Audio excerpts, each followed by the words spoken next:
Good afternoon, ladies and gentlemen, and welcome back to the Cougar Sports Network for Game 2 of today's NAC doubleheader. I'm Kayla McLeod, joined on the call by Eric Perry. As we get ready to get underway, Dylan Ferraro delivers the first pitch, and it's in there for strike number one. Dylan Ferraro, today's starting pitcher in Game 2, as a sophomore, that ball is hit into space, into right field. Dorsch able to collect it, but that's going to be a double for Batevis. But back to Ferraro on the mound. Ferraro, a sophomore out of Windsor, Colorado. A 2.57 ERA, 4 appearances, 4 starts on the season, a 3-1 record.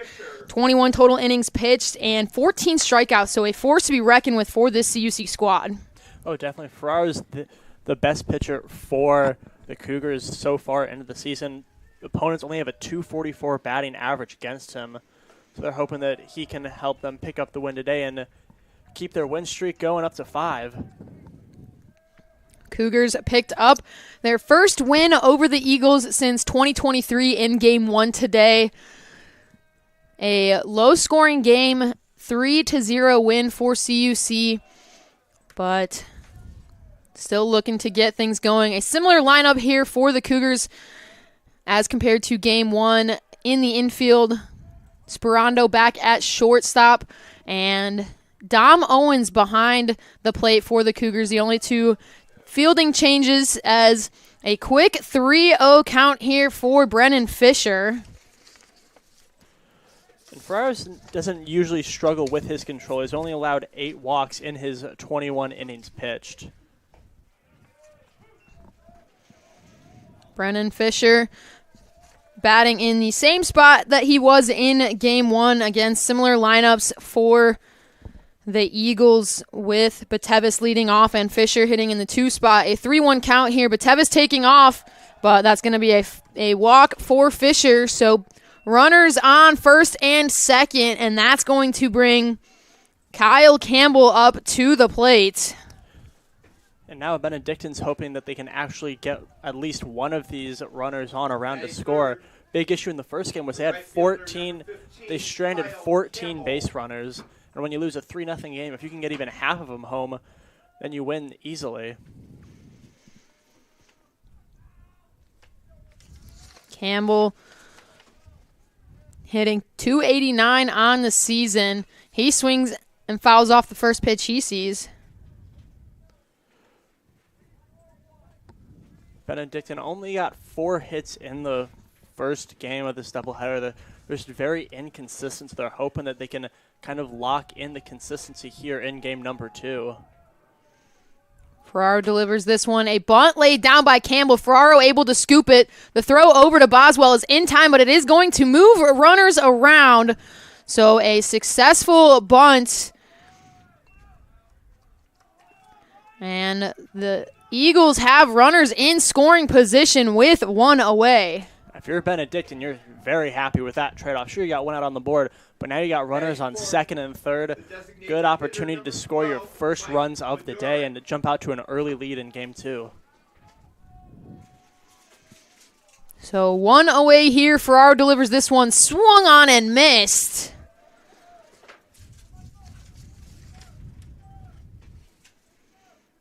Budoric now with the 0-1 count.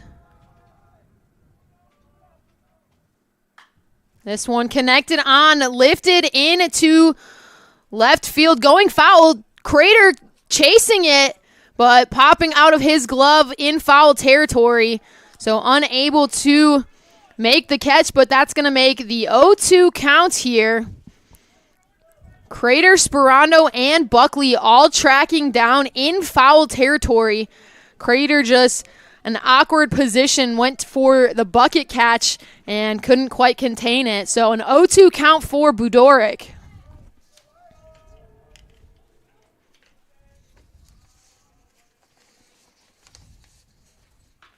This one swung on and just dropping foul. A dangerous hit from Budoric. If that would have stayed fair, that was rolling all the way to the corner.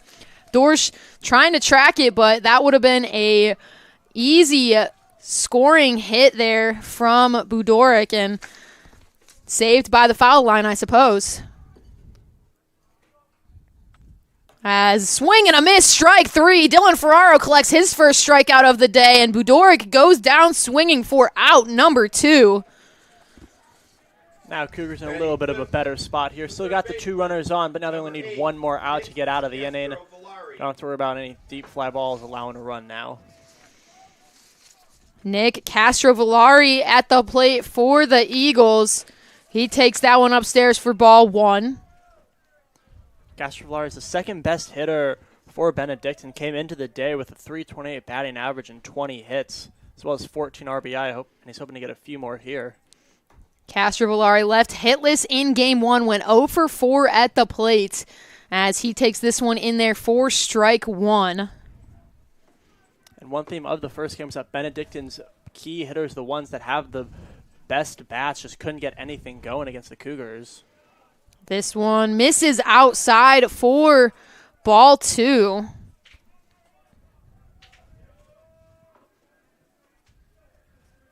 Ferraro just looking to get 2 more strikes or 1 more quick out, get out of the inning without any damage being done. 2-1 count here.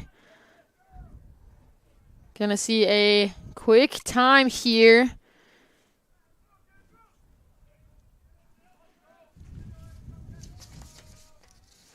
As Castrovillari stepping back into the box for the Eagles. This one swung on and lifted. That's going to drop in shallow center field, allowing the run to score.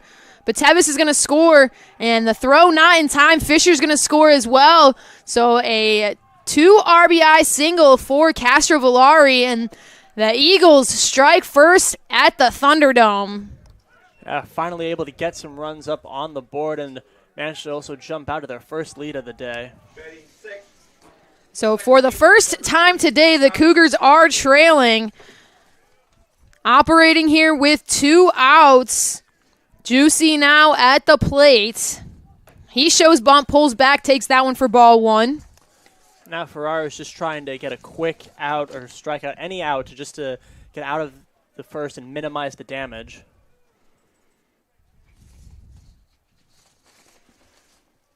Ferraro delivers this one. That one catches the inside corner for strike 1. Juicy 0 for 3 at the plate in game 1. Stranded on base 3 times with 1 walk. As that one misses for ball 2. Ferraro throwing some heat, just missing the zone. Looking to get out of the inning. 2 outs. Runner on first. Ferraro delivers. Strike number 2. 2's across the board. 2 at the plate. 2 balls, 2 strikes, 2 outs. As Ferraro delivers this one. Just misses for ball 3. A full count here. Kind of saw in game number 1, the umpire gave the inside pitches to the batters, less so the outside pitches. This one lifted into right field, going foul. Doors tracking it, but dropping right at the fence, scaring some children walking past that thought that ball was headed over the fence, but dropped right on the inside of the fence. Foul ball, keeping this at-bat alive. Ferraro now just hoping to get strike 3 passed. 3-2 count here. Runner goes. Ball misses for ball 4. Bit of a cry of disbelief from the Cougar dugout there. They thought that was strike number 3 and out number 3. But still, the inning continues. So 2 outs, runners on first and second. That's going to bring up Austin Affronti. Affronti making his first appearance of the day. hitting 200 on the season, 2 hits, 2 RBIs. Looking to get things going with 2 outs here as that ball catches for strike 1. And again, now that Benedictine has another runner in scoring position, you're just doing everything you can to make sure that he doesn't come around to score. This ball popped up, going foul over the Cougar dugout, making this a 1-2 count.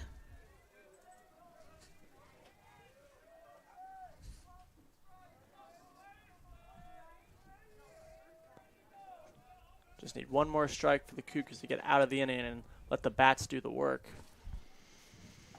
As this ball in there for strike number 3. Dylan Ferraro catches him looking once again, and we're headed to the bottom of the first. CUC trailing for the first time today after the Eagles put up 2 runs in the top half of the inning. Cougar bats looking to get things going as Hickman will lead things off once again for the Cougars, but we're going to take a quick break here on the Cougar Sports Network.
Back here on the Cougar Sports Network, bottom of the first, CUC trailing 2-0, but Eli Hickman leading things off for the Cougars. On the mound for the Eagles, number 3, J.T. Adams. Adams making his first appearance today, pitching a .491 ERA as Hickman swings on that one and going to be tossed out at first for out number 1. And that's going to bring Tyler Dorsch to the plate, but circling back to Adams. Adams, a .491 ERA, 6 total appearances on the season, a 2-0 record. As he's got 22 innings pitched, 20 strikeouts, 13 walks, as he's one of the top arms on this team in terms of strikeouts, as Dorsch takes ball 1. Tyler Dorsch, number 1 hitter for the Cougs, came into the day with 30 hits, a .349 batting average, hoping he can get on base to help start a Cougar comeback. Dorsch 0 for 5 at the plate in game 1 as that ball is lifted into center field, but successfully able to get underneath it is Batevis, and that's going to bring Michael Kasich to the plate. Now operating with 2 quick outs. CUC looking to get a 2-out rally going. Spearheaded by the senior from Chandler, Arizona. That ball misses low for ball 1. It's been efficient for Adams so far. Got 2 outs in just 5 pitches. As this one finds its way in there for strike 1.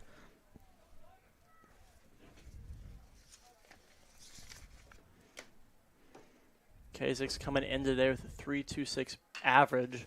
This ball chopped over to third, but successfully unable to get that. Actually, Castrovillari made the throw. The throw was in the dirt. Fisher stretched to scoop it, but could not grab it. So that's going to be an extra base for Kasich and bring Jake Mahler to the plate. It's a good effort by the first baseman, almost doing a full splitzer to try to snag the ball, but it was just out of his reach. As a result, Cougs got a runner in scoring position. So that's going to bring Jake Mahler to the plate for the Cougars. Mahler responsible for the first run in game 1. That's a bouncer over to third. Can the throw be in time? And it is a great throw from Castrovillari. A great stretch from Brennan Fisher over at first to get the out. Castrovillari able to overcome his error from the play before and get the Eagles out of the inning. But that's going to do it for the first inning, and the Cougars are trailing. And Dylan Ferrara making his way back out to the mound. So after one complete inning, Cougars trailing, like I said, Eric, for the first time today. What do we need to see out of this Cougar defense to capitalize or to minimize, this deficit? Well, in the first game, the Cougars had 3 errors, so you want to keep those down to a minimum.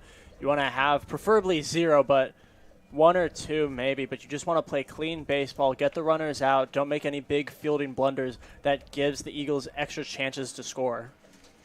Absolutely. Like you mentioned, minimizing those errors is going to be huge. It's something that the Cougars have struggled a bit with so far this season. So being able to control what they can control, especially on their home field, is going to be key here.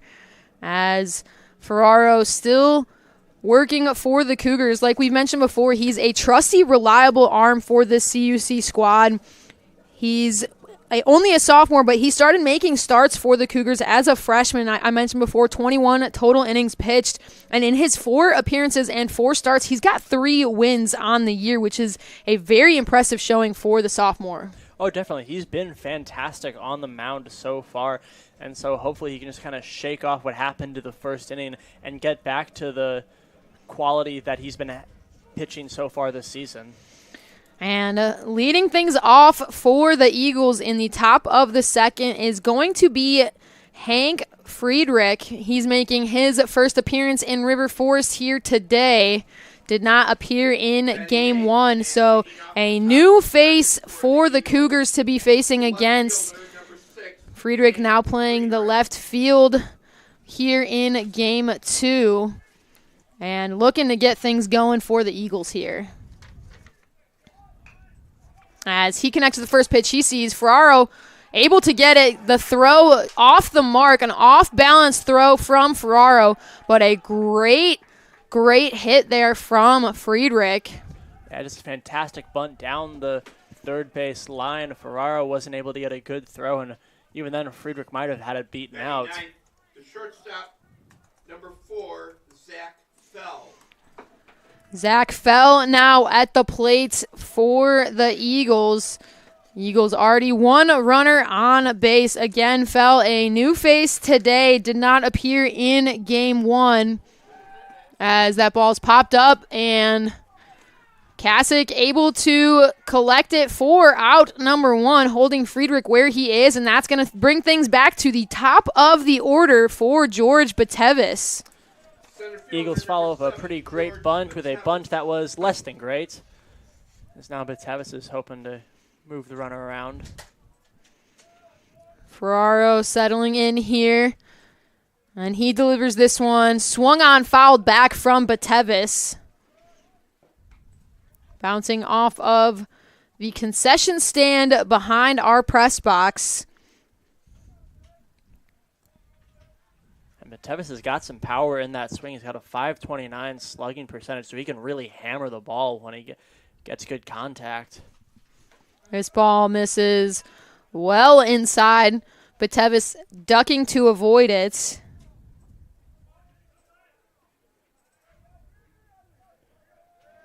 So a 1-1 count here. This one connected on and lifted deep into left. Buckley tracking it, but that's going to be over the fence onto Division Street. So a 2-run homer for Batevis. And that's going to double their lead and put them up 4-0. That was just this. Like I was saying, Batevis has got some power, and that pitch was just in the perfect spot, and he slammed that one over the left field wall. Left fielder went back and back and back, but in the end, all he could do was just watch it go over. George Batevis's 5th home run of the season, and that's going to bring Brennan Fisher to the plate for the Eagles.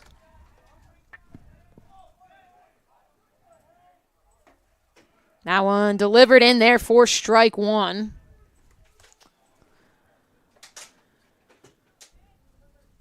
Ferrero now just trying to get some of his control back under him. Still only one out on the board.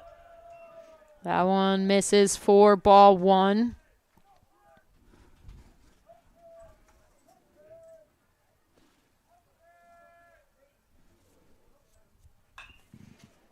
This one connected on, fouled off. Crater tracking it for a second, but quickly going out of play, making this a 1-2 count. Ferrero just needs to get one more strike past the batter, and you got 2 down.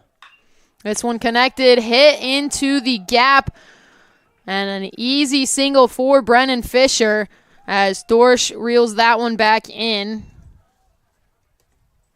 And that's going to put Campbell back at the plate.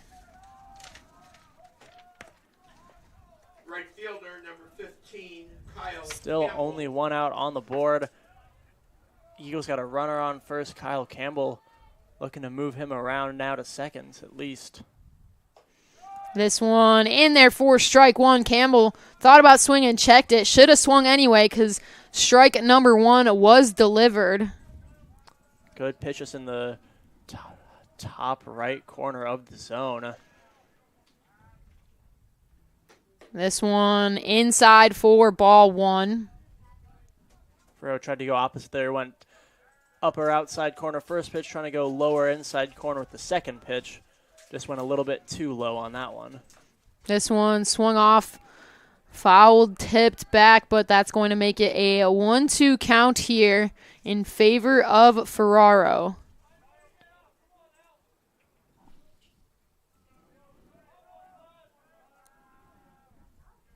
Ferraro gets set here. He delivers outside for ball two. I was just way outside trying to get Campbell to chase, but he didn't bite on it.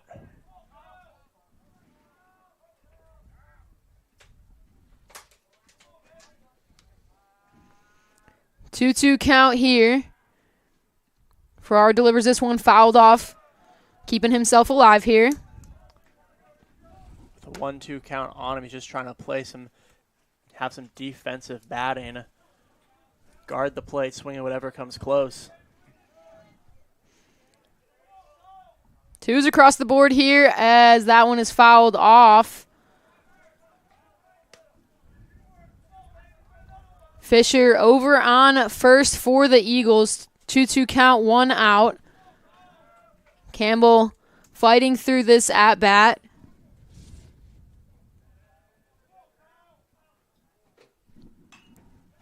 Fouling it off once again. With at-bats like this, you're just making the pitcher keep throwing up pitches and keep slowly wearing him down. And Ferrero's already given up 4 runs so far. You don't want him to just kind of loosen up and throw a bad pitch that gets knocked into the outfield. This one lifted into the outfield.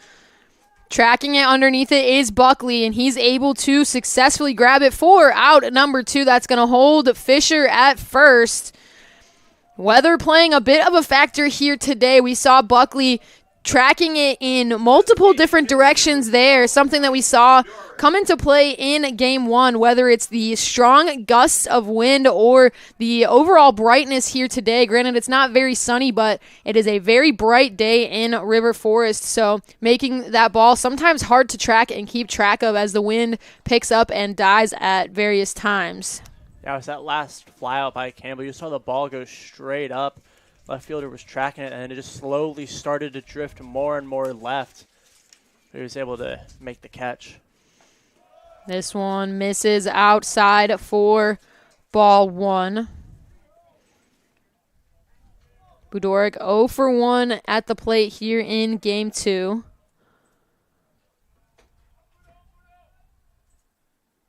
This one misses upstairs.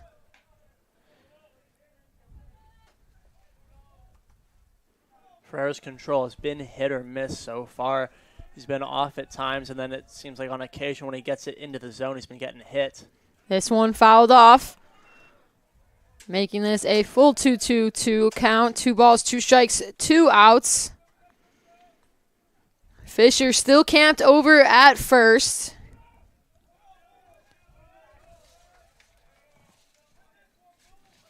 Ferraro gets set here. He delivers. Catches in there for strike number 3. Dylan Ferraro gets out of the inning once again, catches them looking, and the Cougars are heading to their half of the inning, but the Eagles did some damage in the meantime. 2 runs on 3 hits, and that's going to see the Cougars trailing by 4 as we head to the bottom of the second. Don't go anywhere here on the Cougar Sports Network.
Back here on the Cougar Sports Network, bottom of the second, CUC trailing 4-0. Leading things off is Tyler Crater.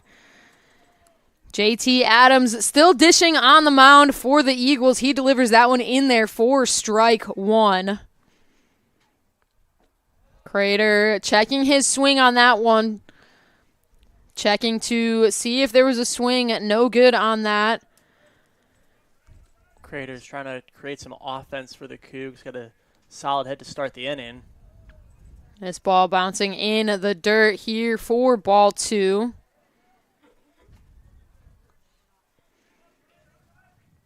So a 2-1 count here. Crater today in Game 1, 2 for 3. Picked up a double in his first at-bat of the day as he drills that one foul along the first base side. You could tell off the sound of that one that he had made some good contact with it. If only he can straighten out a little bit now and keep it in fair territory. This one connected on, lifted high into right field. Campbell getting underneath it. Again, seeing some movement there, but that's going to be a successful out for Campbell and put one away for the Cougars. and hand things over to Dom Owens. The catcher, number 14. Owens had a good game in the last appearance against St. Norbert. He had 2 hits and 2 RBI on the day. Hoping to keep that hitting streak going now in game 2.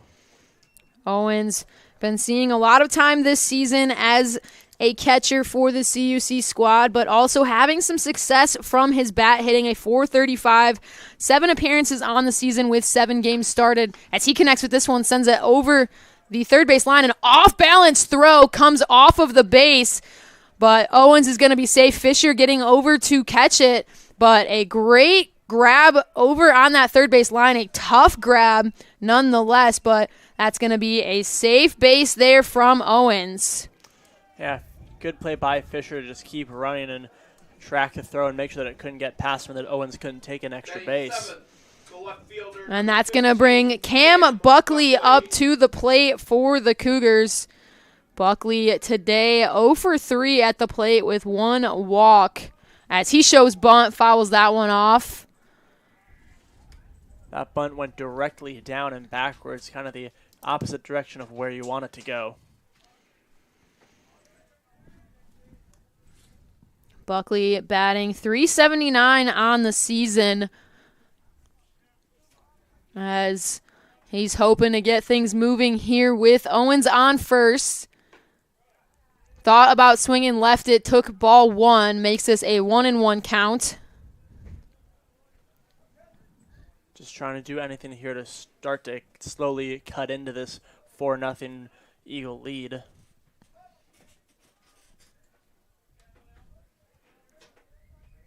Adams getting set here.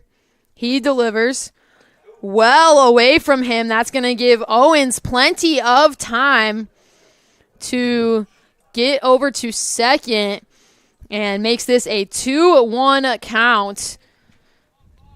That one just got away from Adams. He launched it. It wasn't even close to the catcher, let alone the strike zone. So the 2-1 count here for Buckley. Owens on second now. This one swung on, chopped foul along the first baseline. And Owens is looking. There's a gap between the left fielder and the center fielder. If he can get it past the shortstop, that should bring around a run to score. 2-1 count here. Adams delivers. This one swung on, hit over to second. Juicy able to collect it and get the throw out at first, but it's going to move Owens to third and hand things over to Yashawn Boswell with 2 outs now. Boswell's a good hitter for the Cougs. .324 batting average, 23 hits and 11 RBI. Cougars would love for him to pick up his 12th RBI here and get them on the scoreboard.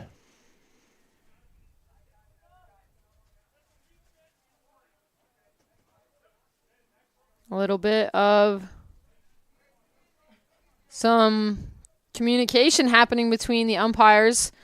I heard some sort of warning. Didn't quite catch exactly what it was, but nonetheless, that one misses for ball 1.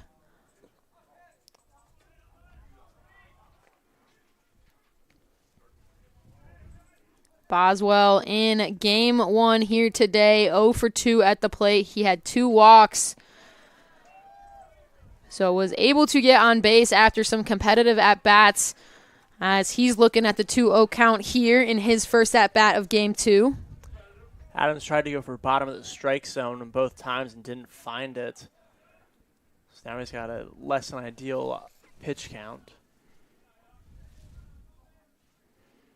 The 2-0 pitch in there for strike 1.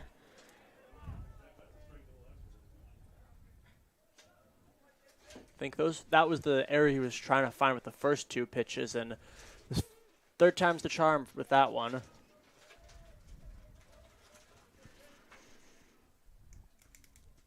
As this pitch swung on, chopped over to short, fell, able to glove it and get the throw out at first. So Cougars get some runners on base, but can't quite do much with it. And we're going to head to the top of the third. CUC still trailing 4-0. We'll be right back on the Cougar Sports Network.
Third for the Eagles. Back here on the Cougar Sports Network, top of the third. CUC trailing 4-0. Dylan Ferraro still working on the bump for the Cougars. And Nick Castrovillari at the plate. He's taking ball one here as Ferraro delivers that one in there for ball two. Ferraro gave up a pair of runs in the top of the first, another pair in the second, so we'd love to break that trend and leave the third with 0 runs allowed. Castrovillari picked up a hit in his first plate appearance of the day, as well as 2 RBIs on it. Broke open the scoring here, so Ferraro looking to shut things down here as he delivers that one for the 3-1 count. Slash it back. Got a good hit just over the heads of the shortstop. As that ball misses, Castrovillari was not sure that was going to be a ball and actually waited to hear what the umpire was going to call that as before going. So a very close call, and now head coach of the Cougars, Colin Connor, coming out to discuss things with his infield for a second, rebalance things, and put some faith back into Ferraro to get out of this jam. Yeah, I'd say it hasn't been an ideal start for Ferraro. So you're just telling him to settle himself down, just lock in and get back to where he's been for the majority of this season, which is playing some great baseball and having some quality starts on the mound. Absolutely. So Tommy Juicy now at the plate for the Eagles. Runner over on first with no outs. Ferraro working his way through this as he gets set here. He checks back on Castrovillari at first, but quickly back with time. Castrovillari not taking too much of a lead there. Ferraro now delivering the pitch. Castrovillari goes, but this ball is popped up foul. Crater tracking it, gets it, makes the throw. The slide back for Castrovillari is good. Kasich making a nice hop over to avoid that contact. A great throw from Crater to try to catch Castrovillari on that. Castrovillari really had to hit the brakes. He was about 75% of the way to second when he realized the ball was about to get caught. Yeah, he went for the steal to begin with, and then that ball made contact. So an unfortunate circumstance for him, but was able to get back in safely and hand things over to Austin Affronti here. As that ball misses for ball one. Affronti struck out looking in his first at-bat of the day. One of Ferraro's 3 strikeouts so far today. as Ferraro delivers this one inside for ball 2. Trying to clip the top inside corner of the strike zone there. Just put in a little bit too inside. 2-1 count here. Ferraro trying to work himself back into this. This ball is connected and lifted deep into left center. Hickman getting over with plenty of time, and that's going to hold Castrovillari at first and put 2 out on the board and hand things over to Hank Friedrich. The left fielder, number 6. Good run by Hick when he had to run almost straight from center to deep left center, but was able to make the catch. And Ferraro seats one more out to leave the inning with no runs. Friedrich picked up a single in his first at-bat, so 1 for 1 so far on the day as he takes ball 1 upstairs.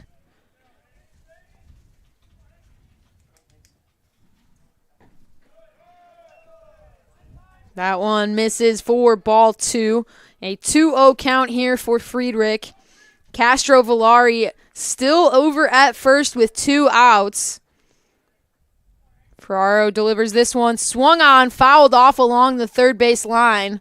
Had a lot of power to it, making its way past the CUC track. That hit had some strength. If you hadn't just slightly misjudged the timing, that might have been out of the park and onto Division Street. 2-1 count here now. Castrovillari goes. The throw. In time! Dom Owens sends that ball over to Sperando, and the Cougars get out of the inning with a fantastic throwdown and holds things where they are. The first scoreless inning from the Eagles here in Game 2. Castrovillari's in disbelief. He thought he was safe, but umpires saw otherwise, and just a great launch from the catcher and a great tag to get him running. Absolutely. So JT Adams still working the bump for the Eagles. Due up for the Cougars is Richie Sperano, but we're going to take a quick break here on the Cougar Sports Network.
Back here on the Cougar Sports Network, looking to get things going for the Cougars is Richie Sperando.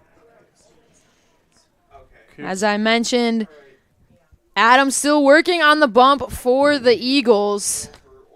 As Sperando takes a swing at the first pitch, he sees that's popped up, and able to get underneath it is Batevis. For out number 1, that's going to hand things back over to the top of the order for Eli Hickman. And facing a 4-0 deficit, you want your top of the order up to bat. You want them to be able to produce some good hits and get on base and ideally bring in some runs. So quickly 1 away here as Hickman takes ball 1 low. Breaking ball by Adams broke just a little bit too much and dropped. This one in the dirt for ball 2. Hickman 0 for 1 here in Game 2. Was 1 for 4 in Game 1. struggling to get things going here at the plate as he takes that one inside for ball 3. A quick 3-0 count in favor of Hickman. And with this, you figure Adams probably has to throw something either in the strike zone or very close to the strike zone. As that one misses well away for a ball 4, and that's going to bring Tyler Dorsch to the plate. So a runner on base for the Cougars with Tyler Dorsch up. Not a bad spot to be in with only 1 out. Oh, definitely. This is why you have Dorsch batting cleanup. So if the first batter gets on, he can come up and he can smash the ball. Dorsch 0 for 1 here in Game 2. He takes that one for ball 1. In Game 1, Dorsch was 0 for 5 at the plate, looking to get things going. But we're going to see a mound visit here from the Eagles. Yeah, Adams started this inning. He's thrown 5 straight balls. You don't want him to give up control. Sure, you have a 4-0 lead, but still, those types of leads can disappear in an instant. Absolutely. So taking some time to resettle things here for the Eagles. Eagles coaching staff. Head coach of the Eagles, Adam Smith, in his 10th season at Benedictine, was a former head coach at Concordia, Chicago. Adam Smith just celebrated his 400th career win as a head coach. So a very well-versed coaching staff. Assistant coaches Adam O'Malley, Kevin Sullivan, Anthony Baturin, Dave Swanson, and Sam Molinas. So a very stacked coaching staff from the Eagles. Knows what they're doing as coming back from that mound visit, Adams delivers strike 1. He's finally able to get his first strike of the inning across. 1-1 count here against Dorsch. Hickman over on first. Hickman's taking off for second. The ball was in the dirt. The slide is underneath, and Hickman is going to be safe. The pitch got away from a frontie for a second. He was able to scoop that up, but I think a bit of a tough pitch made that throw difficult, and Hickman was able to slide right in underneath it. There's a good effort by Juicy to try to tag the leg of Hickman, but Hickman had that one beat. Hickman leads the CUC team in stolen bases. Coming into today was 13 for 14. I believe he had 1 stolen base in Game 1. Hickman's going to round here. He's heading home. The rocket of a throw, not in time. Dorsch now heading to second. The throw from a frontie went pretty high up, so Juicy making the jump to grab the ball, which was a great play to stop that ball from getting its way into the outfield, which would have allowed Dorsch to take an extra base, but either way, Cougs get on the board first. Everything went right with that sequence for the Cougs. Dorsch smacked it into center field. Runner came around to score and finally get the Cougs on the board, and then Dorsch was able to get into second. Cougs breaking things open here today, putting their first run up on the board. Kasich connects with this one, sends it into right field, but Campbell able to get underneath it. Dorsch does not tag up. So the ball getting away a little bit, resettling and finding the ball once again. Dorsch planted on second, and that's going to bring Jake Mahler up to the plate with 2 outs. Designated hitter number 5, Jake That hit by Mahler. Kasich seemed at first like it might have some distance, but ended up just being not far enough for Dorsch to tag up and take third. Again, wind playing a factor here at the Thunderdome. The wind blowing straight in from right field. Had a bit of an impact on that ball from Kasich, but either way, 2 outs now. Runner on second. Jake Mahler at the plate. He's sitting with a 1-0 count. Adams just trying to leave the inning with only 1 run given up. This ball connected, bounced over along third base, foul. Evens this count at 1 apiece.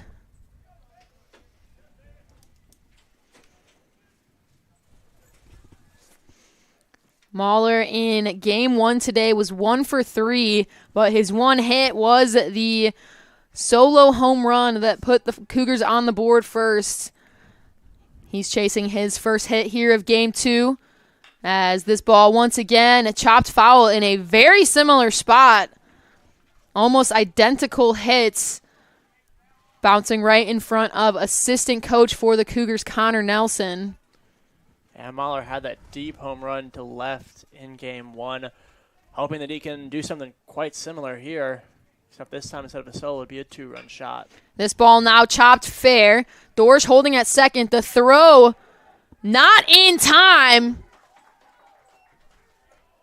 Fisher trying to tag Mahler to see if he could potentially get him, but the throw from Fell just a little bit too slow, and Mahler able to get on base safely. That was just a great effort by Mahler to beat it out and pick up an infield hit. The second that his bat made contact, he was rushing down the line, and it paid off. That's going to bring Tyler Crater up to the plate. Still operating with 2 outs here. Dorsch heads for third. No throw from a frontie, and that's going to be a stolen base from Dorsch. A great jump. Caught a frontie off guard. Had no clue that Dorsch was even making that jump.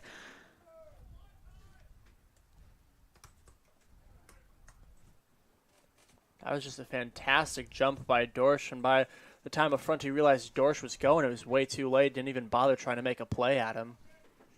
So runners now on the corner bags for the Cougars, still operating with 2 outs. Crater connects, sends that one up the middle. That's going to easily score Dorsch. Mahler holding at second. So a great jump from Dorsch that put him on third, gave way to put another run up on the board with that single from Tyler Crater. And that's going to bring Dom Owens to the plate. CUC has now cut this Benedictine lead in half. When Crater's bat made contact, the noise it produced with the ball, you could tell that was a good hit, and it brought Dorsch around to score easily. This ball misses low and inside for ball 1. And Adams, who was almost automatic in the first 2, is now all of a sudden giving up 2 runs. His control's kind of disappearing from him. This pitch in there sent foul from Owens. 1-1 count here, 2 outs. Runners on first and second. Adams trying to work his way out of this. Adams gets sets here. He delivers. Once again fouled off from Owens. Owens is making good contact with the pitches. Just needs to straighten him out, keep him fair. 1-2 count now, 2 outs.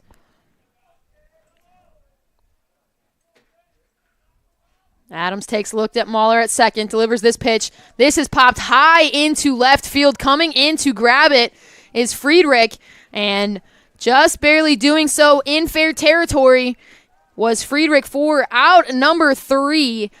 But the Cougars are going to put 2 runs up in the inning and cut into this Eagle lead. So heading to the top of the 4th, Benedictine still leads 4-2. Don't go anywhere here on the Cougar Sports Network.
Left fielder. Back here on the Cougar Sports Network, top of the fourth, leading things off for the Eagles is Hank Friedrich. Cougars cut into the Eagle lead in the bottom of the last inning. Friedrich sends this one over to first. Kasich easily able to take it himself for out number one. One pitch, one out by Ferraro. Efficient baseball there. In the top of the third, was finally able to get through with no runs allowed.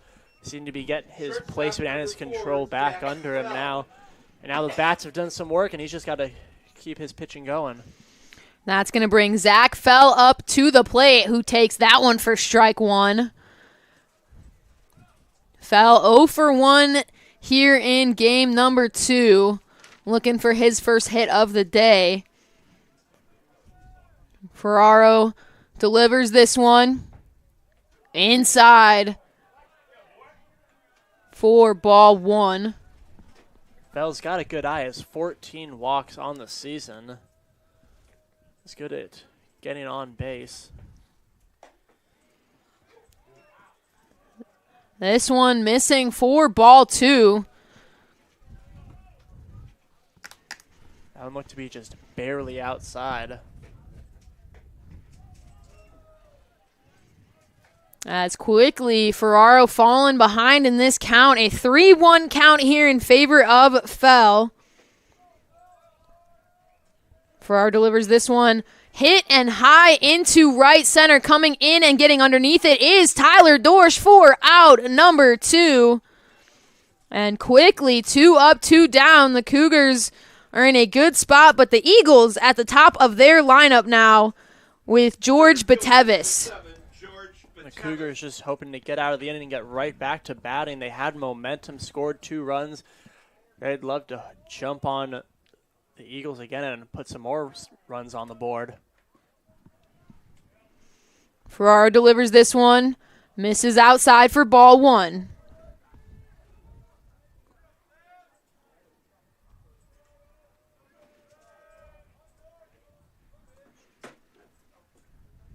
This one connected right back at Ferraro, and that's out number 3. Fire me up, Dylan Ferraro, getting things done on the mound. 3 up, 3 down, and the Cougars are headed to their half of the inning with a chance to even things up. We're headed to the bottom of the 4th here on the Cougar Sports Network.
Back here on the Cougar Sports Network, Cam Buckley leading things off. He takes strike number 1.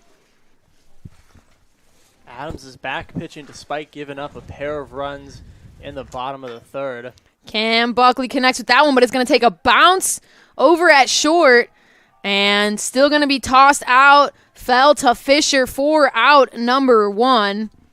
And that's going to bring Boswell up to the plate. Second baseman number 18, Yashawn Boswell. Cougars hoping to get some more hits and tie this game up, keep the momentum very firmly on their side. So on the top of the inning, the pitching was fantastic. 3 up, 3 down for Dylan Ferraro. Boswell shows bunt, pulls back for ball 1.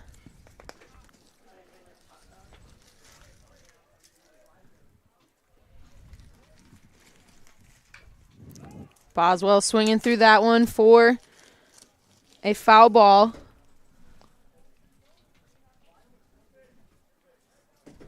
With a 1-1 count, he's looking at everything close and just swinging away, trying to get on base and help the Cougs tie this up. That one delivered in there for strike 2. So quickly a 1-2 count here. Adams just trying to settle down after what happened in the last inning. This one misses just outside for ball 2. About an inch away from where the last strike was, but that was enough for it to become a ball. 2-2 count here. 1 out. Adams delivers this one. Boswell swings it. It's a chopper over to short. Fell, able to glove it. The throw a little bit off. And Boswell is going to be safe. Fisher unable to scoop that one up. Some good hustle by Boswell to get down the line, get the infield hit, and put a runner on. He's now batting for the Cougars. Sperando represents the tying run. As Sperando now connects with this one. They have the chance at turn 2. Fell drops that one, but able to recover, and the throw is not in time, but able to get the lead runner for out number 2. And that's going to bring things back to the top of the lineup for the Cougars. The juggle at second made sure that the batter was safe, broke up the double play. So that was very fortunate for the Cougars. It's now Head coach of the Eagles, Adam Smith, coming out to talk to the official. I believe they're trying to see if they did turn 2 or if there might have been some interference. It looked to me like the shortstop and second baseman were trying to argue interference.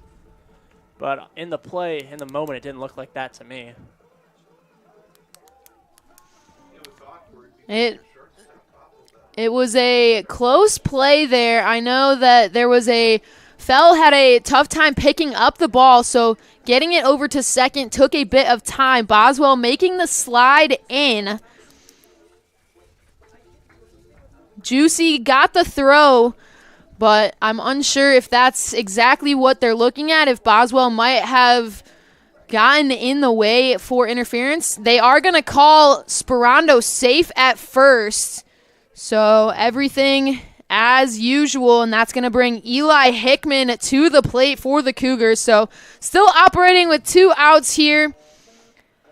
Sperando safe at first. Adams pitching here to Hickman. He delivers this one low and inside for ball 1. This top of the order is what put those 2 runs on the board for the Cougars. So they're hoping to recreate that success now here in the 4th. Hickman fouls this one straight back over the press box, makes this a 1-1 count.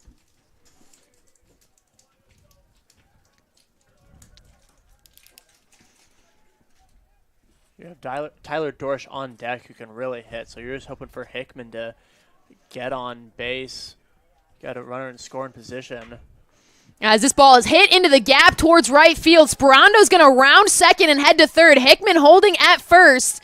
Sperando easily over at third, and that's going to put the Cougars with runners on the corner bags. Sperando was rushing so hard he lost his helmet. And now Dorsch is coming to bat, looking to potentially tie this one up, or at the very least bring in Sperando. Dorsch 1 for 2 here in game 2. He had a single with an RBI in his last at bat. And with 2 outs, Hickman over on second, Sperando on third. Most likely going to see Hickman attempting a stolen base here as that ball drops in there for strike 1. started a little bit high, but then that pitch fell right into the top of the zone. Adams checking on Hickman over at first. Hickman takes off for second. The throw from a fronty in the dirt back to Adams, so didn't even make it to second. And Hickman is going to be safe at second, so that takes away the force on the lead runners and makes this an 0-2 count here against Dorsch. 2 outs, runners on second and third. Dorsch 1 for 2 here, looking to make this 2 for 3. Adams delivers this one in the dirt. Dorsch checks his swing. That ball takes a bounce along the third base line, so Sperando holds.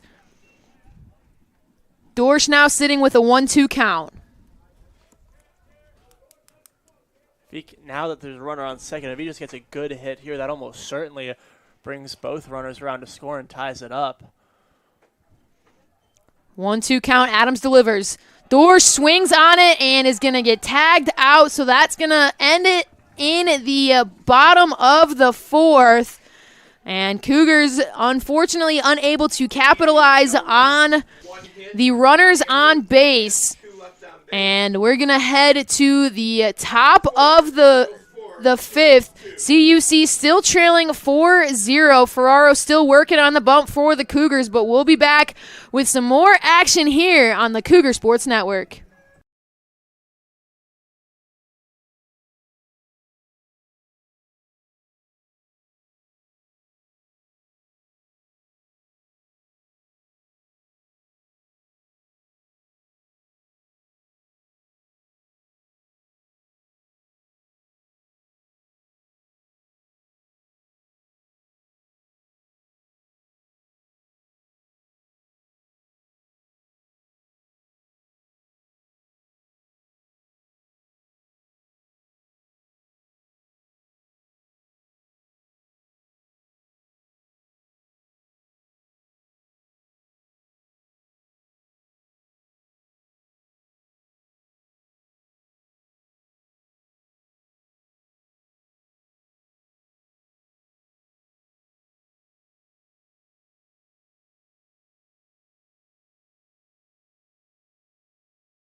Back here on the Cougar Sports Network, CUC trailing 4-2 as we enter the top of the fifth. Brennan Fisher leading things off. He's 1 for 1 at the plate so far today. Had a walk in his first appearance and a single through the right side in his last appearance, but he's going to take that one right down the barrel for strike number 1. Fisher is far and away the best hitter for the Eagles. 354 batting average, 28 hits so far this season. He fouls that one off along the left field line, now sitting with an 0-2 count. And again, Ferrar's just trying to do what he's done the last 2 innings, which is make quick work of the Eagles lineup. And that one's going to clip Fisher on the elbow guard and give him a free base after Ferraro was up big in that count. So an unfortunate circumstance there that's going to put Kyle Campbell at the plate with a runner on first and no outs. Yeah, it's a little bit of a heartbreak if you're Ferraro. You had an 0-2 count on him, and even if it's just a normal ball, it still only made it a 1-2 pitch. But it clipped him, so now no outs and a runner on first for the Eagles. This one inside for ball 1. Ferraro brushing everybody off the plate a little bit.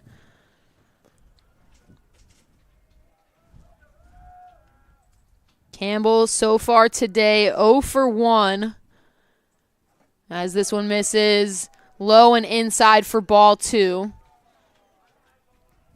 In game one, Campbell was 1 for 4 at the plate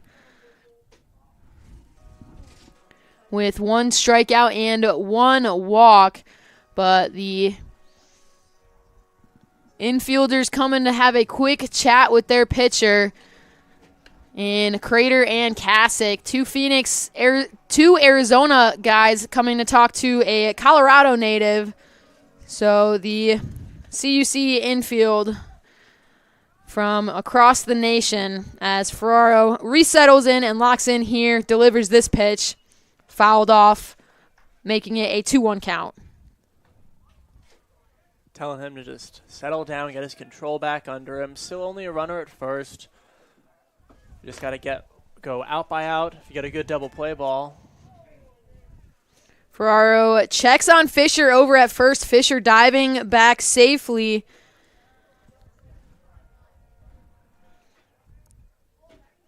This one connected, sent into center field, drops early. Hickman able to scoop it up, but that's still going to move Fisher over to second and put runners on first and second for the designated hitter, Mike Budorick, to come to the plate.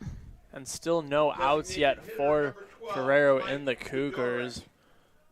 So Budorick can kind of just swing at will. As head coach of the Cougars, Colin Connor, coming out to have a quick talk with his pitcher, seeing some movement in the bullpen, but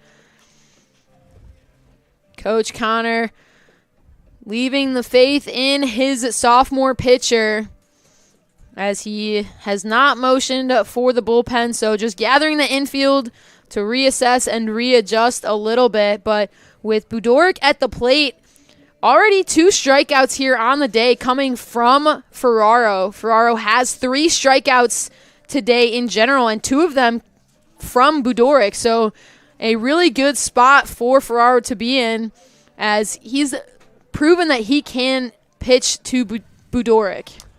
Yeah, Budorick's definitely not worst case scenario for batters if you're the Cougars. You've seen what Ferraro can do. You've seen that he can just get the fastballs past him and has rung him up twice. Runners on first and second. Ferraro pitches this one up and away for ball 1. Still no outs here as Ferraro gets set here. He delivers this one. Swing and a miss from Budorick. And that's going to make this a 1-1 count. Budorick was a little bit behind on that pitch and a little bit underneath it as well. Just could not catch up with the fastball.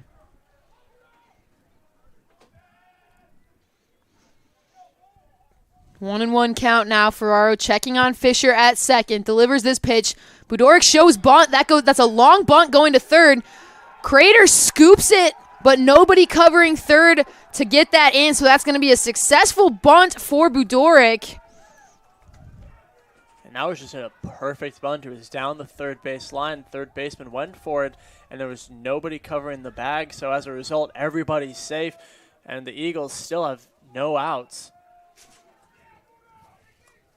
And that's going to load the bases up for Nick Castrovillari. Still no outs. A dangerous spot for the Eagles to be in here. Ferraro brushing him off the plate, sends that one well inside. You have to watch here. A hit batsman or a walk brings in a run. So you got to at least throw him partially near the strike zone. This one popped up. Coming in and under it is Dorsch. Fisher holding at third. Dorsch with a rocket of a throw, and that's going to hold all runners. So a great catch from Dorsch and a well-placed throw for out number 1 without letting the run score. Good call by Fisher to go back. He started towards home and then realized quickly that Dorsch's absolute cannon of an arm would have beat him out easily. And that's going to bring up Tommy Juicy to the plate, as he connects with this one. That's going to send it high into left field. Buckley grabbing it. The throw now not in time, so 1 run is going to score. Fisher tagging up, but that's going to hold runners at first and second. And it gave up a run on the sac fly, but not as bad as it could have been. It still recorded an out to put you at 2 outs, and it wasn't a clean hit that allowed the runner from second to score as well. CUC now working with 2 outs, and that's going to put Austin Affronti at the plate for the Eagles. As Farrar delivers this one, makes it an 0-1 count. Affronti 0 for 2 at the plate today.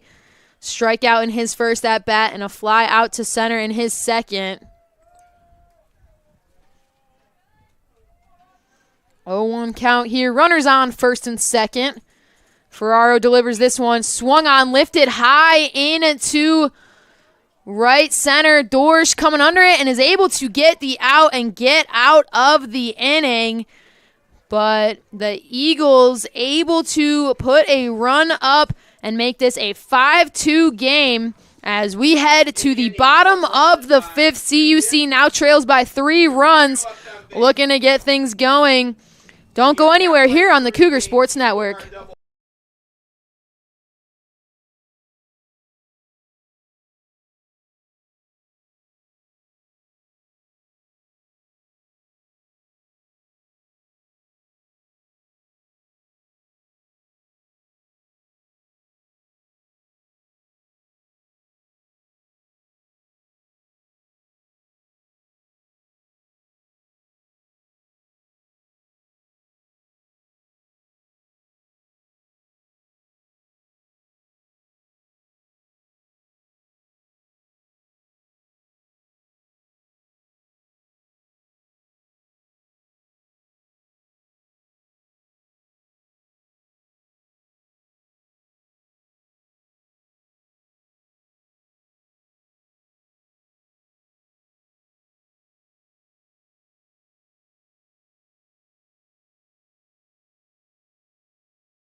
Back here on the Cougar Sports Network, bottom of the 5th, CUC trailing 5-2. But Michael Kasich leading off at the plate, looking to get things going. Adams still dishing on the mound. Kasich connects with the first pitch he sees. Coming in and unable to grab it is Batevis. So Kasich is going to find his way to first and hand things over to Jake Mahler. Batevis had to run for that one. He was rushing to make the catch. And it seemed to have the ball was in his glove, but then it just popped out. And 1 pitch, 1 runner on for the Cougs. A really tough play to make there. He was sprinting full steam ahead. Almost went for the dive, I believe, just with the way he was off balance on it. But either way, Kasich on base. Mahler takes that one for ball 1, and the Cougars have a runner on early in the inning. Mahler went deep in the first game, had a solo shot to left. If he could get another home run now, cut this Eagle lead to 1. Mahler connects, sends that one toward the Eagle dugout, makes this a 1-1 count.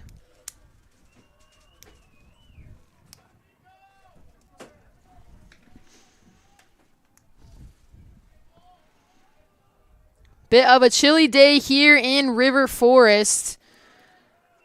44 degrees out, but with the wind chill, feels like 35.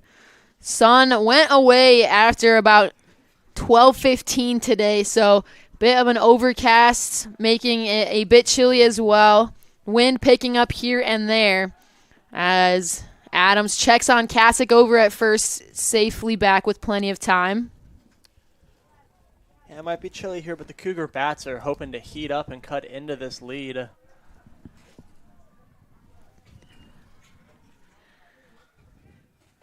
Adams delivers this one. Mahler takes a swing, but that goes foul along the third base line, making its way to the CUC soccer field. Look out, men's soccer. Practicing over there for their spring season, getting interrupted by some foul balls. Mahler, good contact, just needs to get the timing right and straighten it out a little. Mahler sends a slow roller over to Adams. Adams scoops it, and the underhand toss to Fisher is good, but it's going to move CUC along, and that's going to put Tyler Crater now at the plate. Not a terrible trade for the Cougars. Yeah, you have one out now, but you got a runner in scoring position. Third baseman, You got Tyler Crater coming up to bat. Crater looking to get things going here. 1 for 2 at the plate today. Had a single up the middle in his last at-bat. Put a run on the board for the Cougars. CUC dancing around over on second. Crater swings the first pitch. He sees that goes foul along the first base line. Crater's definitely looking to make it 2 hits in a row as well as 2 RBI in a row. Make this, again, just a 2-run lead for the Eagles. 0-1 pitch here. Adams. Crater sends that one up the middle. The diving attempt, no good. Knocked down by Juicy, but CUC is still going to go, and that's going to score 1. Crater does it again with a single up the middle to score. And the Cougars slowly chipping away at this lead. Just a perfect hit up the middle by Crater. The fielders for Benedictine weren't able to field it cleanly, and runner came all the way around to score, and there wasn't even a play at home. Yeah, the throw never made it. It was a great attempt from Juicy to try to keep that ball in the infield. Unfortunately, just kind of knocked things around a little bit, made it a little bit harder to prevent that run. But either way, CUC now with a runner on first as Dom Owens takes that one for ball 1. It's still only 1 out for the Cougars, so Dom Owens has got a lot of work with here.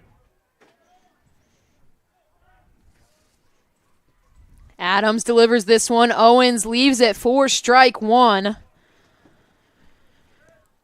Again, Owens had a good performance in the last game Saturday against St. Norbert. 2 hits, 2 RBI. He'd love to get another hit and potentially another RBI here. Owens 1 for 2 today. Had a single in his first at-bat and flew out in his second as he now sits with the 2-1 count. And Adams just trying to settle down now that he's given up a run. Just get his control back under him and his head on straight. Owens, a late swing on that one. Dropping potentially foul, it does. So a foul ball hit along the third base line. Friedrich was tracking it, but he was playing pretty far into left center, so didn't have much of a chance at getting all the way over into foul territory to have a chance at grabbing that ball. Yeah, due to where Friedrich is, if Owens can get this ball past the third baseman, that might bring a runner around to score, or at least move him to third. 2-2 count here. Owens sends it through the gap on the right side. Crater's going to hold at 2, but a easy single for Owens. And that's going to put runners on first and second for Cam Buckley. CUC doing their job, 1 hitter at a time, passing it off to the next guy. And Buckley looking to be the next guy for the Cougars. Yeah, if you're the Cougars, you don't need to win with just big chunk home runs. You can win by playing small ball and just death by 1,000 cuts the Eagles. Buckley swings through that one for strike 1. Buckley 0 for 2 at the plate here in Game 2. In Game 1, Buckley was 0 for 3, so chasing his first hit of the day here. As he fouls that one off, quickly makes this an 0-2 count in favor of Adams. Now would be a perfect time for Buckley to get that first hit. Got a runner in scoring position, another runner on first. Good hit here, could bring around 1 run and move the other one to third. 0-2 count here, 1 out, runners on first and second. Adams delivers this one. Buckley lets it go for strike number 3. Buckley caught looking on that one, puts 2 outs on the board and hands things back over to Yashawn Boswell. A big strikeout for Adams, much needed, his second of the day.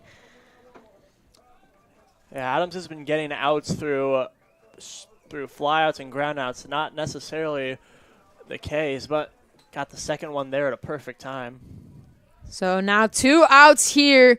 Boswell hoping to get a 2-out rally going as he swings through that one for strike 1. It doesn't even need to be a necessarily great hit from Boswell. It just needs to be a hit nonetheless. Just keep the momentum for the Cougars going. Boswell thought about that one, left it for a good reason, takes that for ball 1. Game-tying run already on base at first. Boswell marks the go-ahead run here, but CUC operating with 2 outs. So far today, CUC been 3 for 8 at the plate with 2 outs. They've been 4 for 11 with runners in scoring position, looking to kind of keep those numbers high as Boswell lets that one go for ball 2. Good eye by Boswell to not bite on any of the outside pitches. Boswell connects with this one, but a bouncing over to shortstop is going to be caught by Crater at first, unable to get there in enough time. So getting out of the inning was the Eagles. Fell catching that one off the bounce and then tagging Crater. The throw over to Castrovillari, and the tag is going to end the inning. And CUC heading back to the field. But we're going to see a new arm for the Cougars. We'll get that new arm and the final stats for Ferraro when we come back on the Cougar Sports Network.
Back here on the Cougar Sports Network, top of the 6th, new arm on the bump for the Cougars, number 20, Jack Carroll, making his first appearance of the day.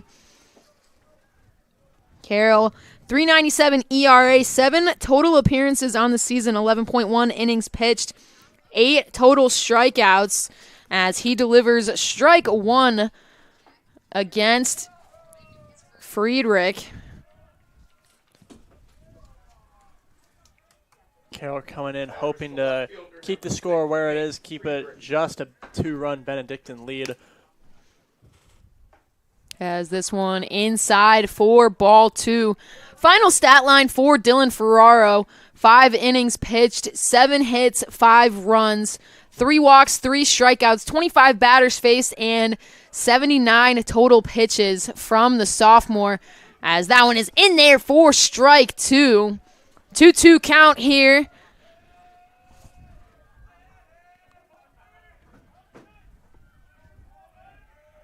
Friedrich 1 for 2 today, as he connects with this one, sends it over to Sperando. Sperando with the throw in time for out number 1. Good hustle by Friedrich down the line, but just could not beat the throw from Sperando. And now Cougs have 1 out on the board. That's going to bring up Zach Fell to the plate. Fell 0 for 2 so far today. Had 2 flyouts, as he takes this one in there for strike 1. Fell's not necessarily a big presence at the plate for the Eagles, but they're just looking for him to get on base. As quickly now the 0-2 count in favor of Carroll.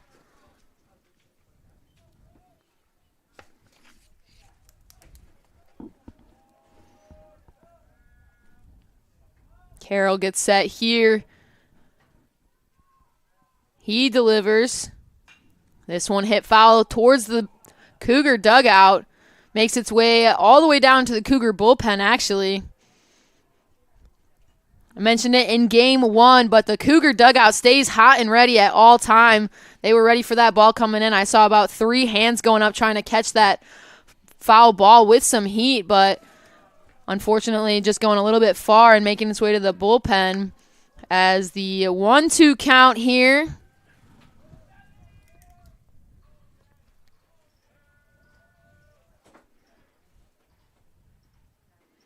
Swung on, sent foul, keeping himself alive in this at-bat.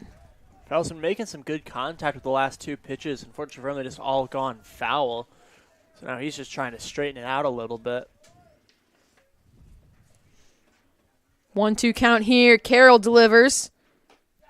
In there for strike 3. Jack Carroll gets his first strikeout of the day.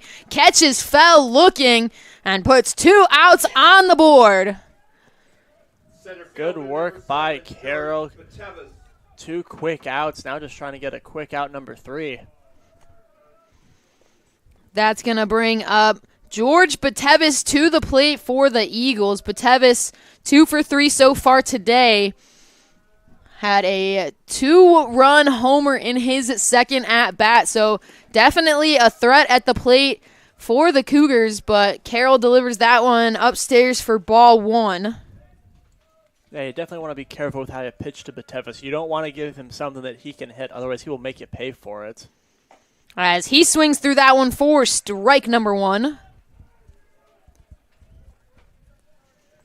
1-1 count here, 2 outs.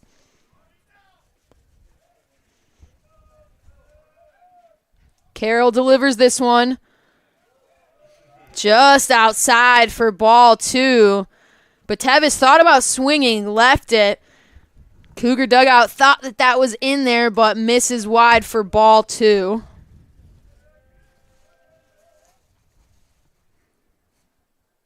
This one up and away makes this a 3-1 count here.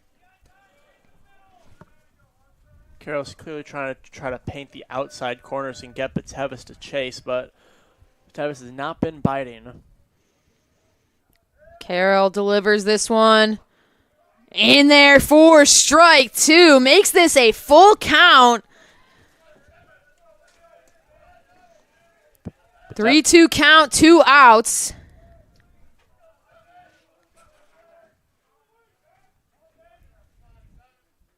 This one popped high into left center. Getting underneath it is Buckley.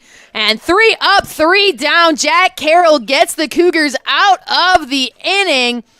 And in a really good spot with momentum on their side. Heading to the bottom of the 6th, CUC trails by 2 with a lot of game left to play. Don't go anywhere. We've got a good one on our hands here on the Cougar Sports Network.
Back here on the Cougar Sports Network, bottom of the sixth, CUC trails 5-3.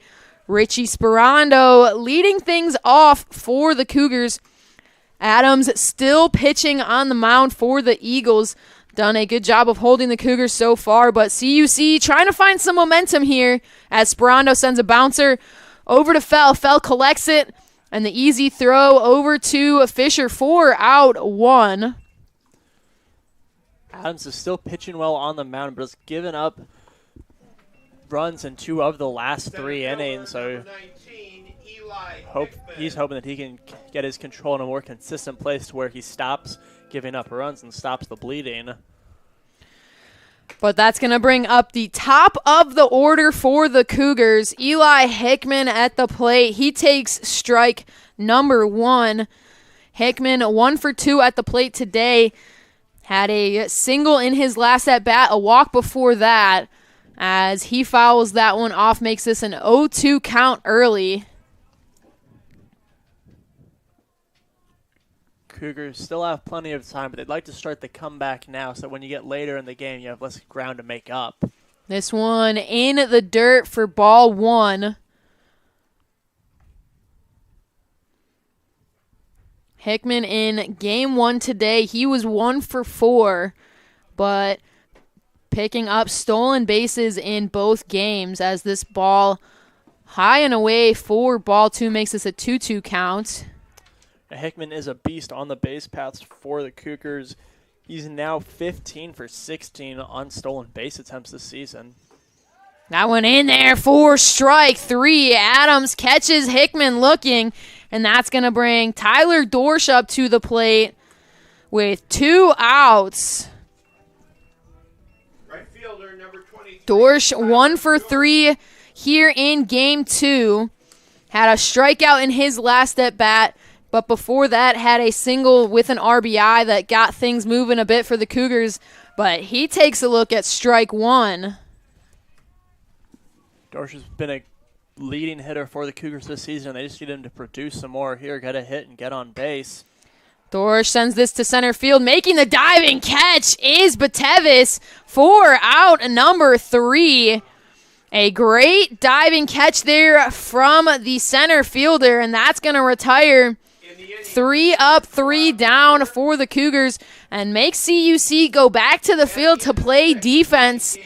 CUC still trailing by 2, but that's going to bring a new arm to the mound for the Cougars, so we'll have that new arm and Carroll's final stat lines when we get back on the Cougar Sports Network.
Back here on the Cougar Sports Network, new arm on the bump for CUC, number 27, Caden Bork, the freshman out of McHenry, Illinois, rounding out Jack Carroll's time on the mound. Carroll, 1 inning pitched, 3 batters faced, 1 strikeout, and only 16 pitches thrown. A very effective inning for Carroll.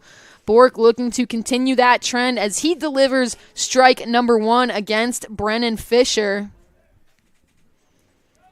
Fisher 1 for 1 at the plate today in this game. In game 1, Fisher 1 for 3 with 2 walks. Looking to stay efficient for Benedictine as that one in there for strike 2. Yeah, Fisher's hoping that he can get some more hits and get back on base. Benedictine's got a 2-run lead, but they would love to have some more insurance runs. Bork delivers. This one hit into right field, and that's going to take a bounce in front of Dorsch.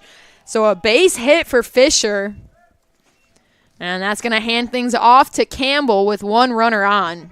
And that's just what the Eagles want to start the inning. First batter comes up, immediately gets on base. Right fielder number 15, Kyle Campbell. No outs here in the top of the 7th. Campbell at the plate as Bork gets ready here. He delivers this one outside for ball 1. Campbell 1 for 2 here in game number 2. Was 1 for 4 in game 1. Operating with no outs, 1 runner on. This one misses low and away for ball 2. Bork was trying to drop it just into the bottom of the strike zone. Unfortunately for him, it just dropped a little bit too much and missed it completely. 2-0 count here. Bork delivers. In there for strike 1. Campbell thought about swinging, chose not to, took the strike anyway. And that's an area you should have just swung away at it. Could have ended up making contact and gotten a good hit.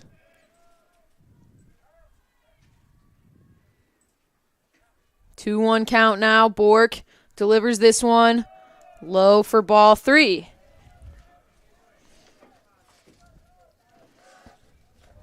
Bork, an effective pitcher for the Cougars this season, a 1.04 ERA, 6 total appearances, 8.2 innings pitched, only 1 run allowed on the season with 4 strikeouts as he checks on Fisher over at first. Now if you're Campbell, you figure that with a 3-1 count, he's got to throw something that's at least relatively close to the strike zone. As this ball is lifted high and deep into right.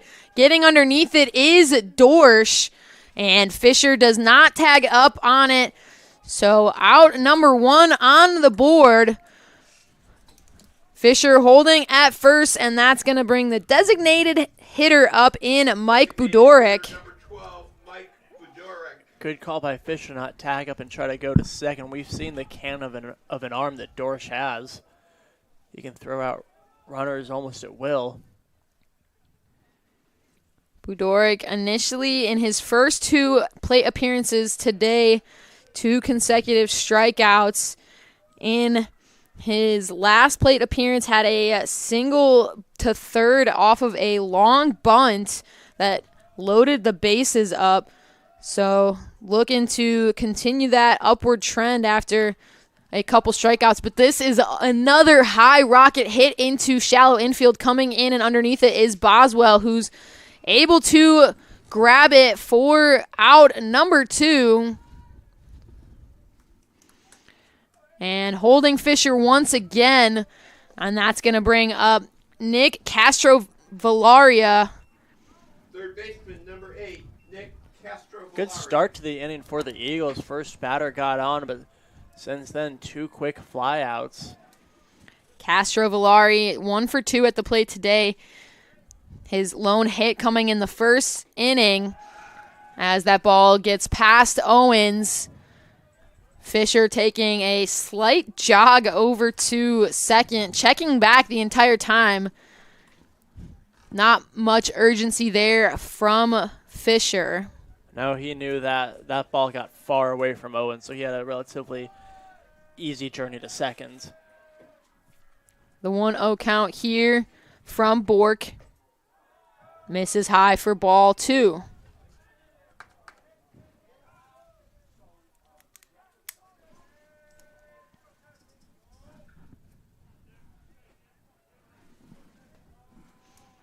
Two-0 count, 2 outs. This one misses once again, makes this a 3-0 count.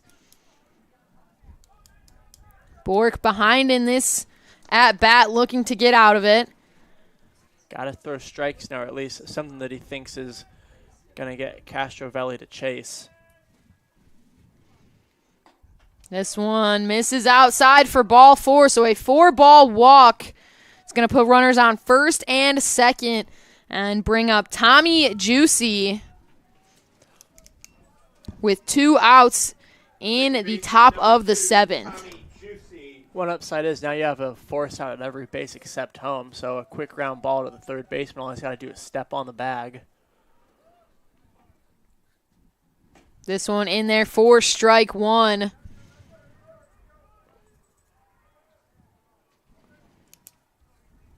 Bork just trying to get out of the inning now without giving up any runs. Juicy 0 for 1 at the plate today. Had a sac fly in his last at-bat and a walk in his first at-bat. But quickly facing the 0-2 count after that foul ball. Bork needing to deliver 1 strike to get out of the inning.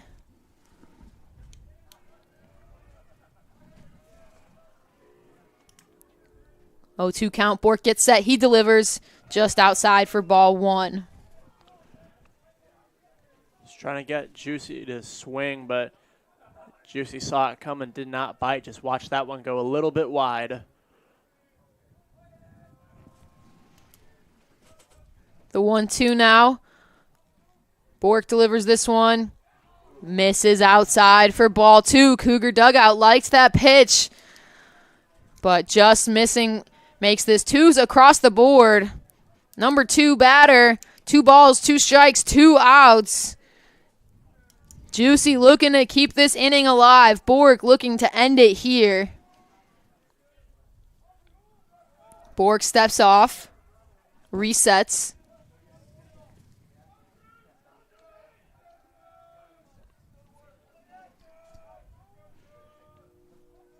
Now delivers. Low and away for ball 3.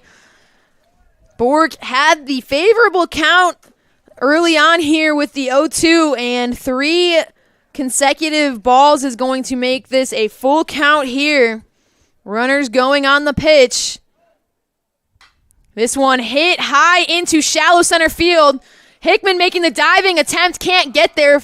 Fisher's going to score, but Castrovelli is going to hold at third. Hickman making the diving attempt just out of reach. And the Eagles extend their lead by another run. Yeah, Hickman tried to get the diving effort, but it was just an inch or 2 in front of his glove, and then good play by Buckley to back him up right away and get the throw in, make sure that Castrovelli couldn't come around to score as well. Number 14, Austin Affronti. And it absolutely did. Had Buckley not been there and Hickman had to get up, get the ball, and get the throw in, that absolutely would have been another run on the board for the Eagles. But either way, CUC operating with 2 outs here. Eagles have runners on the corner bags. And Austin Affronti at the plate for Ben U. Affronti 0 for 3 at the plate, as he takes that one low for ball 1. And now Bork, he's given up a run, just has to settle down and focus himself and just concentrate on getting the batter out. Ignore the runner on first, ignore the runner on third, just focus on the batter. Affronti hitting 200 on the season, only 2 hits, but only 3 appearances this season so far, so looking to get his first hit here today. Bork looking to hold things where they are. A 1-1 count. He delivers in there for strike 2. Bork in a familiar spot with the count in his favor. Just needs to get one more strike across to hold the Eagle damage to just 1 run. 1-2 count, 2 outs. Bork gets set here. He delivers this one high. The throw from Owens. A little bit of a rundown here. Kasich able to tag, but the run is going to score. The run on third scores. So either way, the out is secured, but Eagles some smart base running, and the damage is extended 7-3 in favor of the Eagles as the Cougars look to come back here as we head to the bottom of the 7th here on the Cougar Sports Network.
Back here on the Cougar Sports Network, bottom of the 7th. CUC trailing 7-3 after a great heads-up play from the Eagles. Tacked one on right at the end of the 7th inning. Kasich at the plate for the Cougars. He takes ball 1 while Adams still dishing on the mound for the Eagles.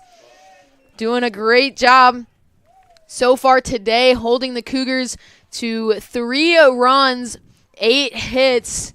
But Eagles still on top here as he delivers this one. Kasich connects, sends that one deep. That's got some heat to it. Getting up and underneath it, though, was Batevis for out number 1, and that's going to put Jake Mahler at the plate. And that's something else can maybe be chalked up to the variety in wind here. There was absolutely no wind on that one. There's just a little bit of wind blowing outwards. That ball might be out of the park.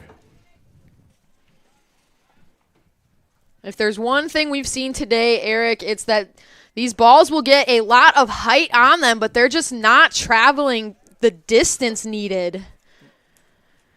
We've seen far too many drop right before the wall that looked like it had potential, but one person who did get one over the fence today is Jake Mahler. He put one out in game 1, now sitting with the 1-1 count here against Adams. This one inside makes it a 2-1 count. And with the Cougars now, again, facing a 4-run deficit, Mahler would love to hit one out of here, but Cougars just really needed to at least get on base. As this one is in there for strike 2.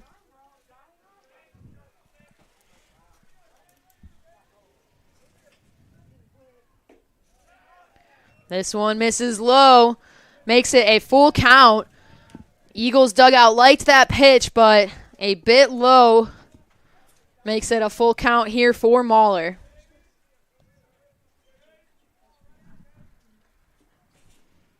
Mahler sends this one high and foul. Getting up underneath it is Fisher, tracking it in foul territory, but falling just on the other side of the fence, out of play. So a bit of a lifesaver there for Mahler. Brings new life here with a full count. Yeah, definitely. That one was so up high that any fielder would have been able to gather themselves under it easily. Mahler swings through that one for strike 3, and that's going to put 2 outs on the board. And Tyler Crater at the plate looking to get things going with 2 outs.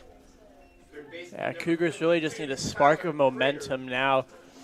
They had some in the last inning, but it's now very firmly on the Eagles' side.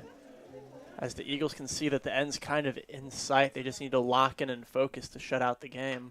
Crater sends a dribbler right up the middle, and able to get it is Adams, who's going to run it over to first himself and secure out number 3 and move things around and send the Cougars back to the field to play defense.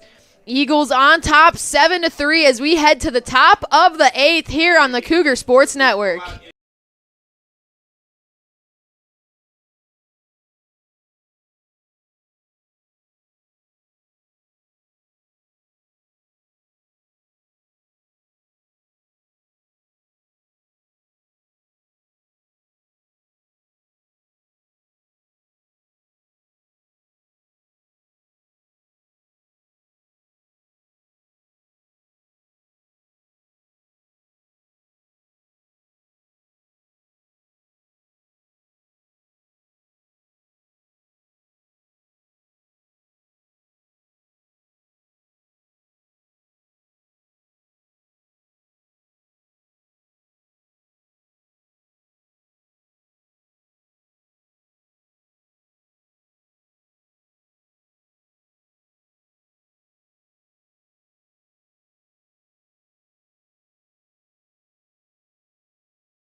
Back here on the Cougar Sports Network, new arm on the mound for CUC in number 26, Ben Teachin, as he delivers that one in the dirt for ball 1.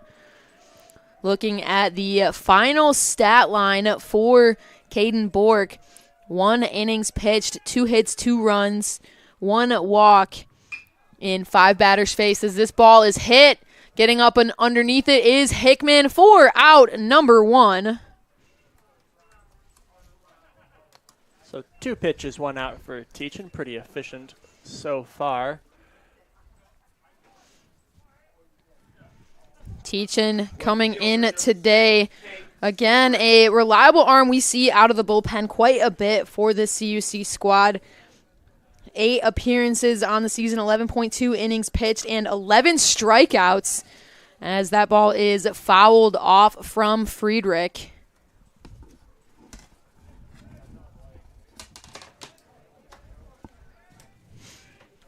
Oh, 1 pitch here, hit deep into center field. Hickman backtracking, but able to glove that one as well for out number 2. So back-to-back Ball's hit out to Hickman in center. Makes it a quick 2 outs with Zach Fell at the plate. Deachin's just looking to go 3 up, 3 down, make it so that Benedictine doesn't even have any more chances to increase their lead. This one delivered low for ball 1. Fell 0 for 3 at the plate here today. As this ball is hit into shallow left field, it's going to take a bounce in front of Buckley. So that's going to give Fell his first hit of the day. And hand things off to the top of the order for the Eagles. Operating with 2 outs, but center fielder George Batevis now at the plate looking to get a 2-out rally going. Yeah, they have a 4-run lead, but you can never have too many insurance runs, so the Eagles would like to tack on at least 1 or 2 here. Benedictine is 3 for 8 at the plate with 2 outs and 5 for 16 with runners on base. So pretty good odds here for them. Teachin looking to hold them where they are with the 1-0 count already.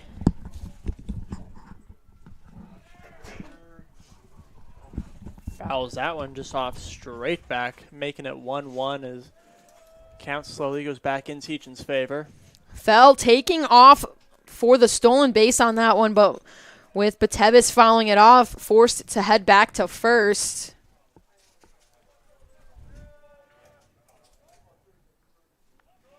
The 1-1 count here. Teachin gets set. He checks back on Fell at first.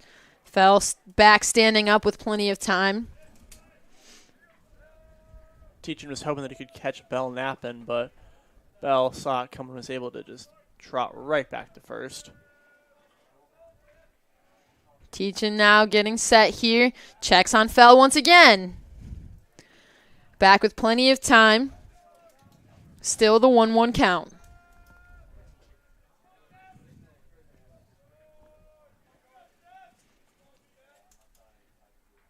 Teachin delivers this one in there for strike number 2. Perfect strike by Teachin. Now just needs 1 more to get out of the inning.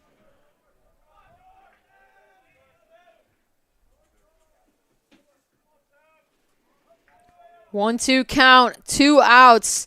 Teachin trying to get the Cougars back on the offensive side. Fell takes off, but once again, this is going to be fouled off.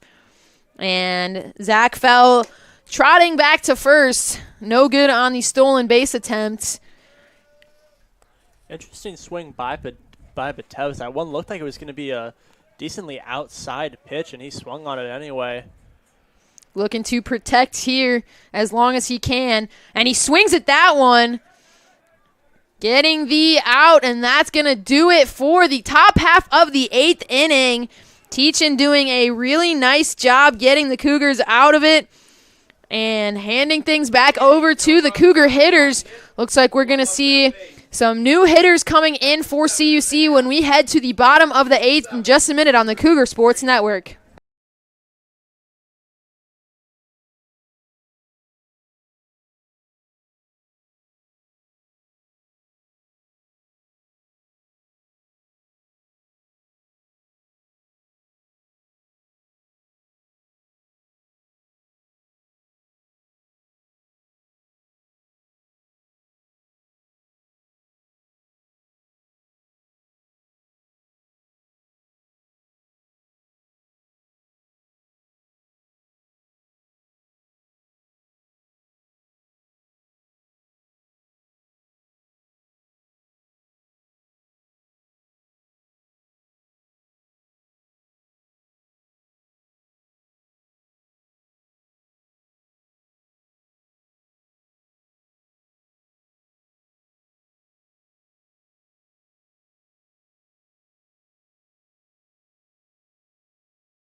Back here on the Cougar Sports Network, bottom of the 8th, and Dom Owens leading things off for the Cougars as that ball misses for ball 1.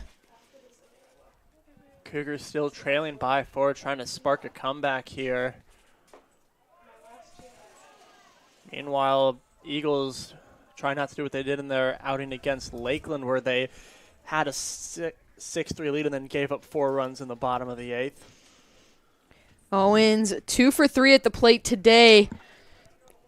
A key hitter for this CUC squad as he takes strike 1. Owens connects with this one, sends it into space. That's getting all the way to the wall in right center. Owens rounding first, and he's going to get to second on a stand-up double in a really good spot for the Cougars, and that's going to bring a pinch hitter up for CUC, number 72, Connor Jerkitis. We saw Jerkitis make an appearance in Game 1 as a pinch hitter, looking to get things going for the Cougars. Hitting in place of Buckley. Buckley struggling a little bit at the plate today, so looking for a little bit of juice here. Jerkitis hitting 167 on the season. 1 hit in 6 at-bats. Only 3 appearances this season so far, but he connects with that one, drops it into shallow right field, does his job right away. A single for Jerkitis is going to move Owens over to third, and the Cougars have runners on the corner bags. Just like that, back-to-back pitches, back-to-back hits. Cougars now starting to get hot, starting to endanger the Eagles a little bit. And a pinch runner now on first for Jerkitis in number 21, Josiah King, running in place of Jerkitis. Running at first base for Jerkitis is number 21. Cougars want speed on the base pass for any potential hits that might be coming up. 18, Yashawn Boswell. Boswell now at the plate. No outs here in the bottom of the 8th. A good spot for CUC runners on the corner bags. The pitch from Adams in there for strike 1. Boswell 0 for 3 here in Game 2. In Game 1 of today's doubleheader, Boswell 0 for 2 as well, as he sends this one deep into center field. Able to get underneath it is Batevis, but tagging up is Owens. Sac fly from Boswell does its job and puts another run up on the board, and that's going to bring another pinch hitter in for the Cougars in number 30, Jack Linko. Cougars just trying to break away, chip away at this Eagle lead piece by piece. They got 1, so instead of being a 4-run lead, it's a 3-run lead. Jack Linko making an appearance on the mound in the last game for the Cougars. Now looking to get his bat going here. CUC operating with 1 out as Linko takes strike 1. CUC trails 7-4 here. Runner over on first. Adams delivers. Linko takes that one for strike 2.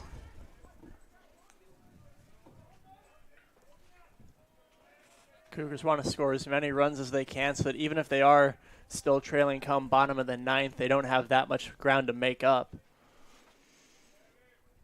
Linko connects on this one. Shallow center field. That's going to drop for a single. King's going to hold at second. A great single from Linko does its job. We're going to see a pinch runner over at first in number 16, Xavier Zagerman. But that's going to bring up the top of the lineup for Eli Hickman. And this is exactly who you want coming up. You want Hickman coming up. You want Dorsch coming up. You want Kasich coming up. You know that they can rattle the bats. They can get hits. And now with 2 runners on, the batter represents the tying run. And we're going to see a pitching change here for the Eagles. The first time today that head coach Adam Smith has made his way out to the mound, realizing that the Cougars have some momentum here. He makes his way out, and we're going to see a pitching change. So after 110 pitches, JT Adams making his way off the mound. So we're going to take a quick break on the Cougar Sports Network as we get this new pitcher all settled in, and we'll be back with the final stat line for Adams and all the new info for this new pitcher.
Back here on the Cougar Sports Network, new arm on the mound for the Eagles is number 19, Steven Byrne. His 10th appearance on the season, a 3.93 ERA with 18.1 innings pitched. CUC sparking up, that ball getting past everybody, and that's going to be a free base for the Cougar base runners. And that is not what you want for your first pitch if you're Steven Byrne. One pitch, a wild pitch. Now you got two runners in scoring position. And eliminates the force for these base runners. Hickman with the 1-0 count here. He takes that one right down the barrel for strike one. Levels the count at 1 apiece. CUC trailing 7-4, but has some momentum on their side. Josiah King at third. Xavier Zagerman at second. As Hickman takes a hack at this one. It's going to get over to second. And able to field it is Juicy, but a run will score on it. And that's going to bring up Tyler Dorsch. And 2 outs on the board. Dorsch now represents the tying run in this game. And we know he can put some power behind the bat again. 558 slugging. He can smash the ball. This one misses in the dirt for ball one. Getting away from a fronty a little bit, but able to keep it in front of him and hold Zagerman at third.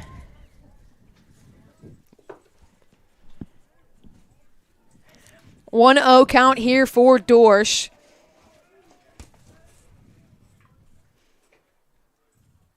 This one hits in there for strike one, makes this a 1-1 count. Dorsch 1 for 4 here in game 2. His second appearance at the plate here had a single with 1 RBI as he fouls that one back, makes this a 1-2 count. Dorsch has been hot for the Cougs recently, so this is who you want up to bat in a situation like this where you're down 2 in the bottom of the 8th. CUC operating with 2 outs so far today has been 3 for 11 at the plate with 2 outs and 5 for 14 with runners in scoring position. Looking to capitalize on it. Dorsch swings through that one for strike 3. Byrne able to get the Eagles out of the inning, but CUC able to tack on a couple runs here as we head to the top of the 9th.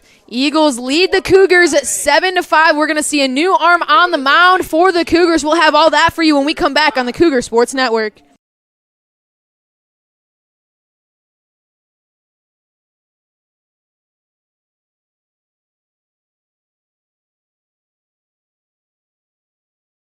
Cougar Nation, I'm Brandon. And I'm Jake. Thank you so much for tuning into today's broadcast. If you want to learn more about CUC baseball, head to cucougars.com. We hope to see you at our next game. Go Cougars. Go.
Back here on the Cougar Sports Network, top of the 9th inning. We've got a thriller on our hands. The Cougars trail the Eagles at 7-5. New arm on the mound. And Kyle Connolly looking at the final stat line for Ben Teachin. 1 inning pitched, 1 hit, 1 strikeout in 4 batters face, and only 10 total pitches thrown. And this is going to bring up Brennan Fisher for the Eagles, but now on the mound is Kyle Connolly. Connolly, a freshman for the Cougars, catches Fisher swinging on that one. Connolly in making his 9th appearance here today, 9 total innings pitched with 13 strikeouts on the season. As that one misses outside for ball 2. Connolly's just trying to keep the Eagles where they at, keep it so that when the Cougar bats come up in the bottom of the 9th, they're still facing only a 2-run deficit. A 3-1 count here in favor of Fisher.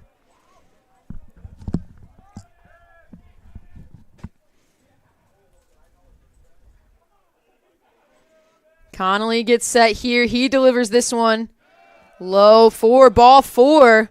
5-pitch walk for Fisher, and that's going to bring Campbell up to the plate. So not an ideal first batter for Connolly. 5-pitch walk. Now just got to settle down a little bit here for Campbell. Just lock in and focus on getting the out. Number 15, Kyle Campbell. As Owens takes a quick second to calm Connolly down a touch, resettle things, starting with a fresh slate here. Fisher over on first. Connolly delivers well outside for ball 1. Still some movement down in the Cougar bullpen. Coaching staff for the Cougars wanting arms prepared to not let this get any further than necessary. Connolly trying to get himself out of this jam, and he delivers that one in there for strike 1. And furthermore to that point, if the Cougars do hold the Eagles here and then plate 2 in the bottom of the 9th, then you're heading to the extras. You want to just have as many arms ready to go as possible. The bunt attempt from Campbell pulled back for ball 2. Cougars slowly climbing their way back into this game after putting up 2 runs in the bottom of the 8th to only make it a 2-run game. Cougar defense needing to lock in and hold the Eagles where they are as Campbell swung with some force through that one. Makes it a 2-2 count. Connolly chasing his first strikeout of the day. Campbell was swinging for the fences with that one. The delivery here Inside for ball 3. Gets away from Owens for a second, but Fisher holds at first. With the 2-run lead for Benedictine, not playing super aggressive on the base paths, rather playing safe is a smarter task as Fisher takes off for that, but the foul ball from Campbell sends him right back to first. Hey, Eagles have been caught stealing a few times today. They know that the Owens has a cannon for an arm, so they don't want to accidentally just make it so that instead of a runner on first and second with no outs, you got a runner on first with 1 out. Connolly delivers. Fisher takes off again. Swing and a miss. Strike 3 from Campbell. That ball gets out of the glove of Zagerman. So the strikeout for Campbell, but a stolen base for Brennan Fisher. That's going to put 1 out on the board and bring up the designated hitter, Mike Budoric, as the Eagles have a runner on second now. Would have been nice to see us strike him out, throw him out, but Cougars will still take the 1 out, although now the Eagles do have a runner in scoring position. This one misses up and away for ball 1. Eagles have had the lead the entirety of this game, a similar tale to game 1 where CUC scored early on and held on to the lead for the entirety of the game.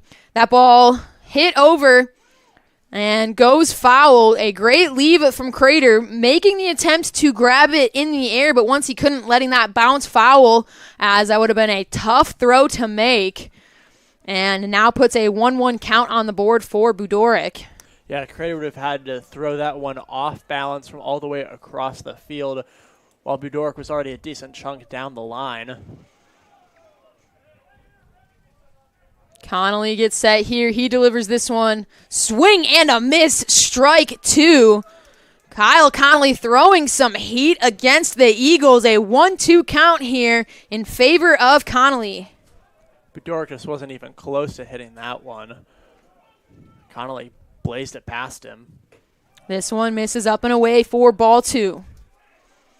As I mentioned, in game 1, the Cougars took the win, the first win CUC has had over Ben U since 2023. Going for a sweep here, trying to hold the Eagles where they're at and let the Cougar Bats do their thing. Swing and a miss, strike 3. Kyle Connolly is on fire.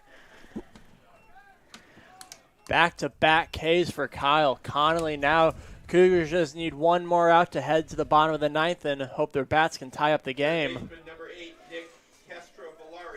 Kyle Connolly doing what he does best and throwing some heat on the mound. As I mentioned, 13 strikeouts coming into this game, as that one is in there for strike 1. With his 2 strikeouts here, Connolly now moves up to 15. That's second on the team in strikeouts. As he sits with the 0-1 count. This one connected on, sent foul, out of play. So the 0-2 count here. Yeah, Connolly occasionally struggles with his control, but when he can find the zone, his fastballs are lethal, and that's been the case so far in the 9th inning here.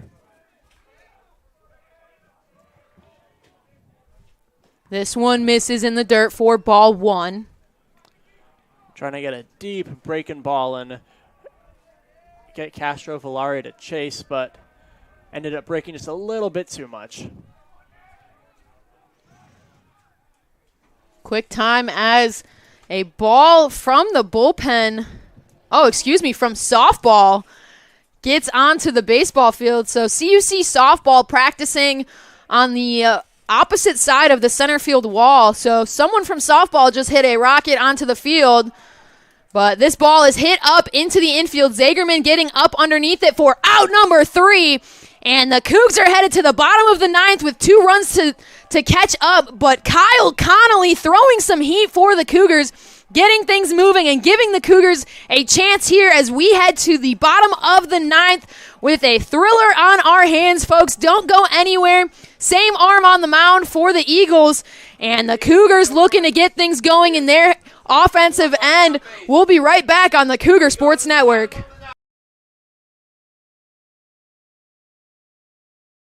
Cougar Nation, want to catch up on all the CUC baseball action you missed this year? Stick around on our YouTube channel and click the baseball playlist to see all of our highlights, interviews, and previous games. Thank you all for the support. Love you, Mom.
Back here on the Cougar Sports Network, bottom of the ninth, CUC trailing by 2.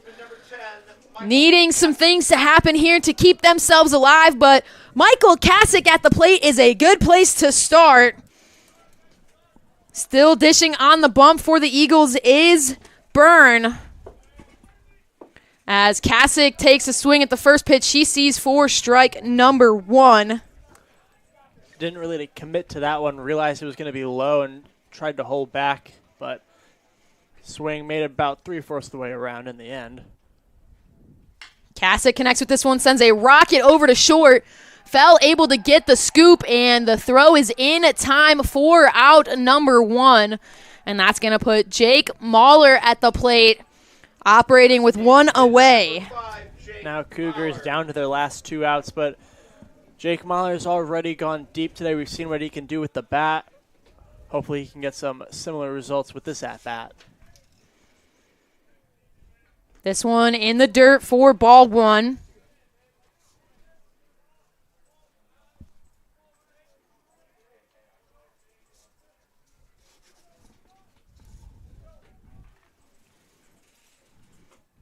Byrne delivers this one low and inside for ball 2.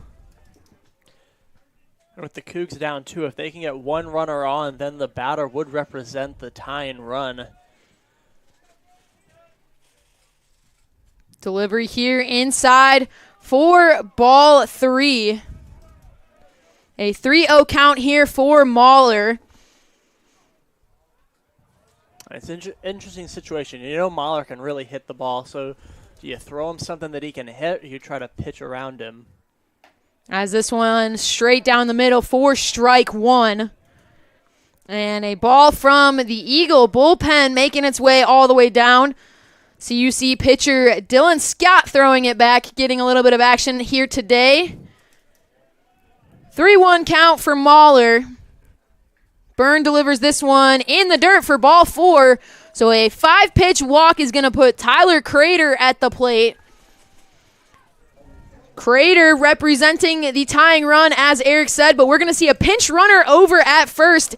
Jeff Becker coming in to run for Jake Mahler. Cougars want speed on the base pass for any hits into the outfield. They just want someone that can sprint around the base pass as quickly as possible. Is number 4, Jeff Becker. Batter is the third baseman, Tyler Crater. Crater takes that one low and away for ball 1. 1 out here, bottom of the 9th. Runner on first. Crater 2 for 4 at the plate today. A good chunk of the lineup here going to work, as the 2-0 is going to force Coach Adam Smith to come back out to the mound and bring his infield in. Have a quick discussion.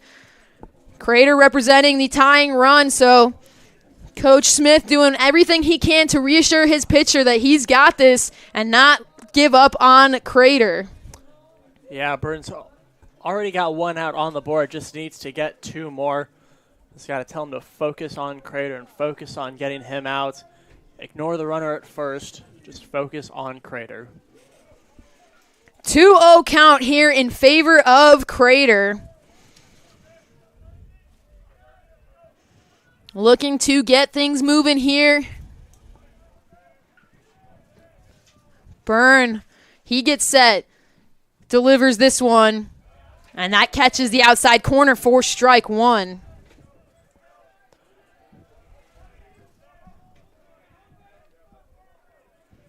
Two-one count here, one out. Byrne delivers once again. This one in the dirt for ball three. Cougars staying aggressive at the plate, making Byrne pitch to them, not chasing anything, knowing that they might be trailing, but they have the upper hand here in terms of momentum and mentality. This one catches right down the middle for strike two, makes it a full count. Now with 2 strikes on the board, Crater in a necessary spot to protect the plate but not help Byrne out at all after already throwing 3 balls. Crater fouling this one off, keeping himself alive. Yeah, if it's close, Crater's got to be swinging at it. Doesn't want to get caught looking. But he's also got to have a good eye that if he sees something that's going to fall away, to lay off and not go chasing a bad pitch. This one misses outside for ball 4, and that's going to put 2 runners on with Dom Owens at the plate. Dom Owens, a good hitter to have in this scenario. Owens 3 for 4 at the plate today. Had hits in his last 2 at-bats. As Adam Smith coming back out to the mound, and it looks like we are going to see a pitching change. So the Cougars have momentum, have the Eagles rattled a little bit as we're in the bottom of the 9th. CUC 1 out, runners on first and second, the game-winning run at the plate. Eagles are going to see a new arm on the mound. We're going to take a quick break here on the Cougar Sports Network.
Back here on the Cougar Sports Network, new arm on the mound in number 13, Connor Kendall. 2.90 ERA, 6 appearances, 6 starts, 31 innings pitched. So the top arm for the Eagles coming in relief, trying to put an end to the Cougars. But CUC has momentum. Dom Owens at the plate, 1 out. Runners on first and second. Game tying run over on first, game winning run at the plate as Owen takes ball number 1. Dom Owens, 3 for 4 at the plate today, 2 consecutive hits in his last 2 at-bats. He's hoping to make it 3 in a row here. As that one misses outside for ball 2. One thing in the favor of the Eagles is they do have force outs at every play but home, could theoretically get a double play ball. As that one misses low and away for ball 3. A quick 3-0 count in favor of Owens. A great spot for the Cougars to be in. Not what you want to see out of Kendall if you're the Eagles. As that one catches in there for strike 1. Yeah, it's clear that Kendall's been trying to pitch around Owens and just pitch at the edge of the strike zone. But with a 3-0 count, you got to kind of throw inside after that. 3-1 count. Owens thought about going, instead holds off and takes the 5-pitch walk to load the bases up. And we're going to see a pinch hitter for the Cougars coming in Brandon Mahler. Mahler coming in as one of the top hitters for the CUC squad. Your attention, please. And this is the time for him to get a big hit. You have the tying run at second base now. With 1 out, a base hit, scores at least 1. Trying to avoid turning 2 here. And CUC is going to score at least 1 run. The Eagles trying to call for interference once again. Umpires saying that runners are safe. A lot of confusion here as emotions are hot. Still down at second is Juicy. And athletic trainer Jenny Ortiz making her way out to the field. A lot happening, but at the base of it, 1 run did score as the fielder's choice put Mahler on first, and Beckert scores. In the moment, it looked like it wasn't interference. It looks like Juicy might have just taken a weird step off the bag trying to get the throw across to first, and I don't know if he just planted his foot wrong and twisted it, but to me at least, it did not look like interference in the moment. Ortiz still checking on Juicy over at second, trying to walk it off. It does appear as though the initial calls will stand. Benedictine coach is incredibly unhappy with what happened immediately as that attempt for the double play was happening. Coaching staff was already almost back by home plate to argue with the umpires calling for that interference. Kendall taking some opportunities here for a couple warm-up pitches once again. But CUC now sitting with 2 outs, but runners on the corner bags. Cougars have the tying run just 90 feet away. Just need to find a way to bring him home, which now doesn't even necessarily has to be on a hit. If there's just a really bad wild pitch that gets away from the catcher, that could tie this game up. Exactly. The Cougars looking to be aggressive but smart at the plate. And having Yashawn Boswell at the plate for the Cougars is a really good way to get things going here as everybody makes their way back into place. Boswell stepping up in a time of need. CUC has runners on first and third. The game tying run on third, 2 outs.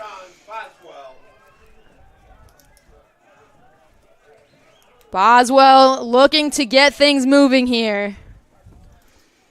Just needs to get a solid hit, and that ties the game up. If he hits a really good hit that gets back to the wall on the warning track, that could be the day. As the Cougar dugout picking up, the Cougar loyal picking up, and a lot of energy here at the Thunderdome. As this pitch is in there for strike one. Kendall clearly using some of those extra warm-up pitches there to make sure that he had his control under him for what could potentially be the last batter of the game. 0-1 count, 2 outs. This one swung on and missed from Boswell. Quickly makes it an 0-2 count.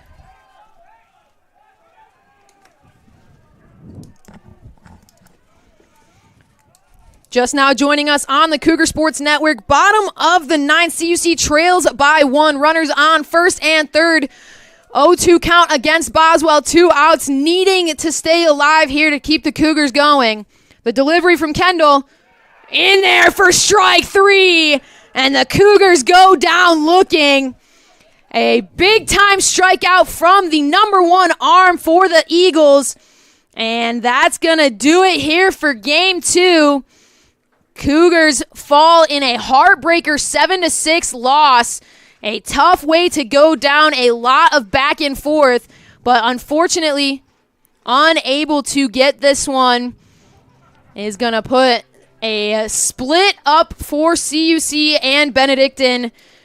Either way, good outings from both teams. The Cougars taking game 1, falling in game 2.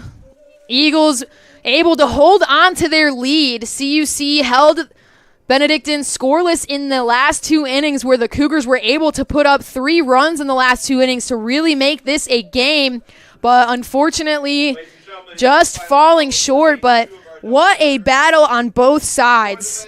Oh, definitely. It was a fantastic battle. There was a few times it seemed like, the Eagles were going to pull away by more than 4, but then the Cougars had some big offensive hits.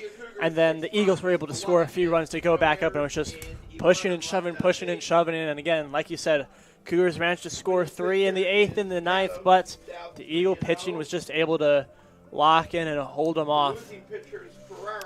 Absolutely, and a tough fall for the Cougars, really letting the Eagles get letting the Eagles get ahead early in the game, but being able to just kind of combat and fight their way back into this it's just a true sign of what this CUC team is. And coming into today, they were sitting at 3-3 in conference. They picked up the game 1 win, and then they fell in game 2, so they're still sitting at 500 in conference, which is a good spot for the Cougars to be in this early in the season, especially considering that they dropped 2 contests to the Eagles last year. So being able to turn it around and split with them this year is a huge sign of what this team is to bring. Yeah, we've seen that. The Cougars, this team, are an improving team with each and every game. Like you said, in Conference 3-3, they lost their first 3 conference and then won 3 in a row. So they are a team that is just continually getting better as the season has gone on. And now as we're kind of heading into the thick of conference play, just need them to really get in the swing of things and keep improving. Well, the Cougars back home on Saturday, April 5th, as they host another NAC doubleheader against the Edgewood College Eagles. First pitch scheduled for noon, second game scheduled to start roughly 30 minutes after that first game concludes. But it is Alumni Day on Saturday, so hoping to see a lot of the Cougar faithful out here representing. A lot of great alumni in the area and traveling from out of town to attend the game, but we will have all of that coverage here on the Cougar Sports Network. Before we sign off today, I want to give a huge shout out to everybody that made today's production possible. On PA for us in stadium is the Hall of Famer Jim Egan. Operating the scoreboard here in Game 2 was Jalen Franklin. Operating camera for us is Jacob Garrison.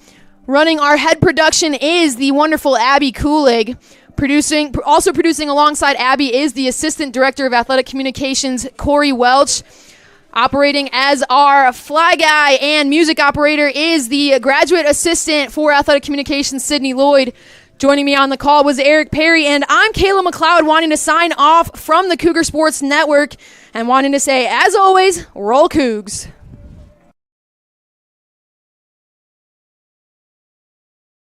Oh, that sucks. That freaking blows.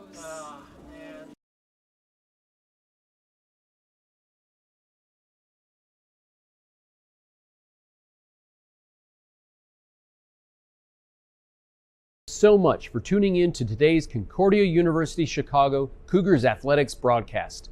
We hope to see you on campus very soon. If you would like to learn more about what Concordia Chicago has to offer, go to cuchicago.edu.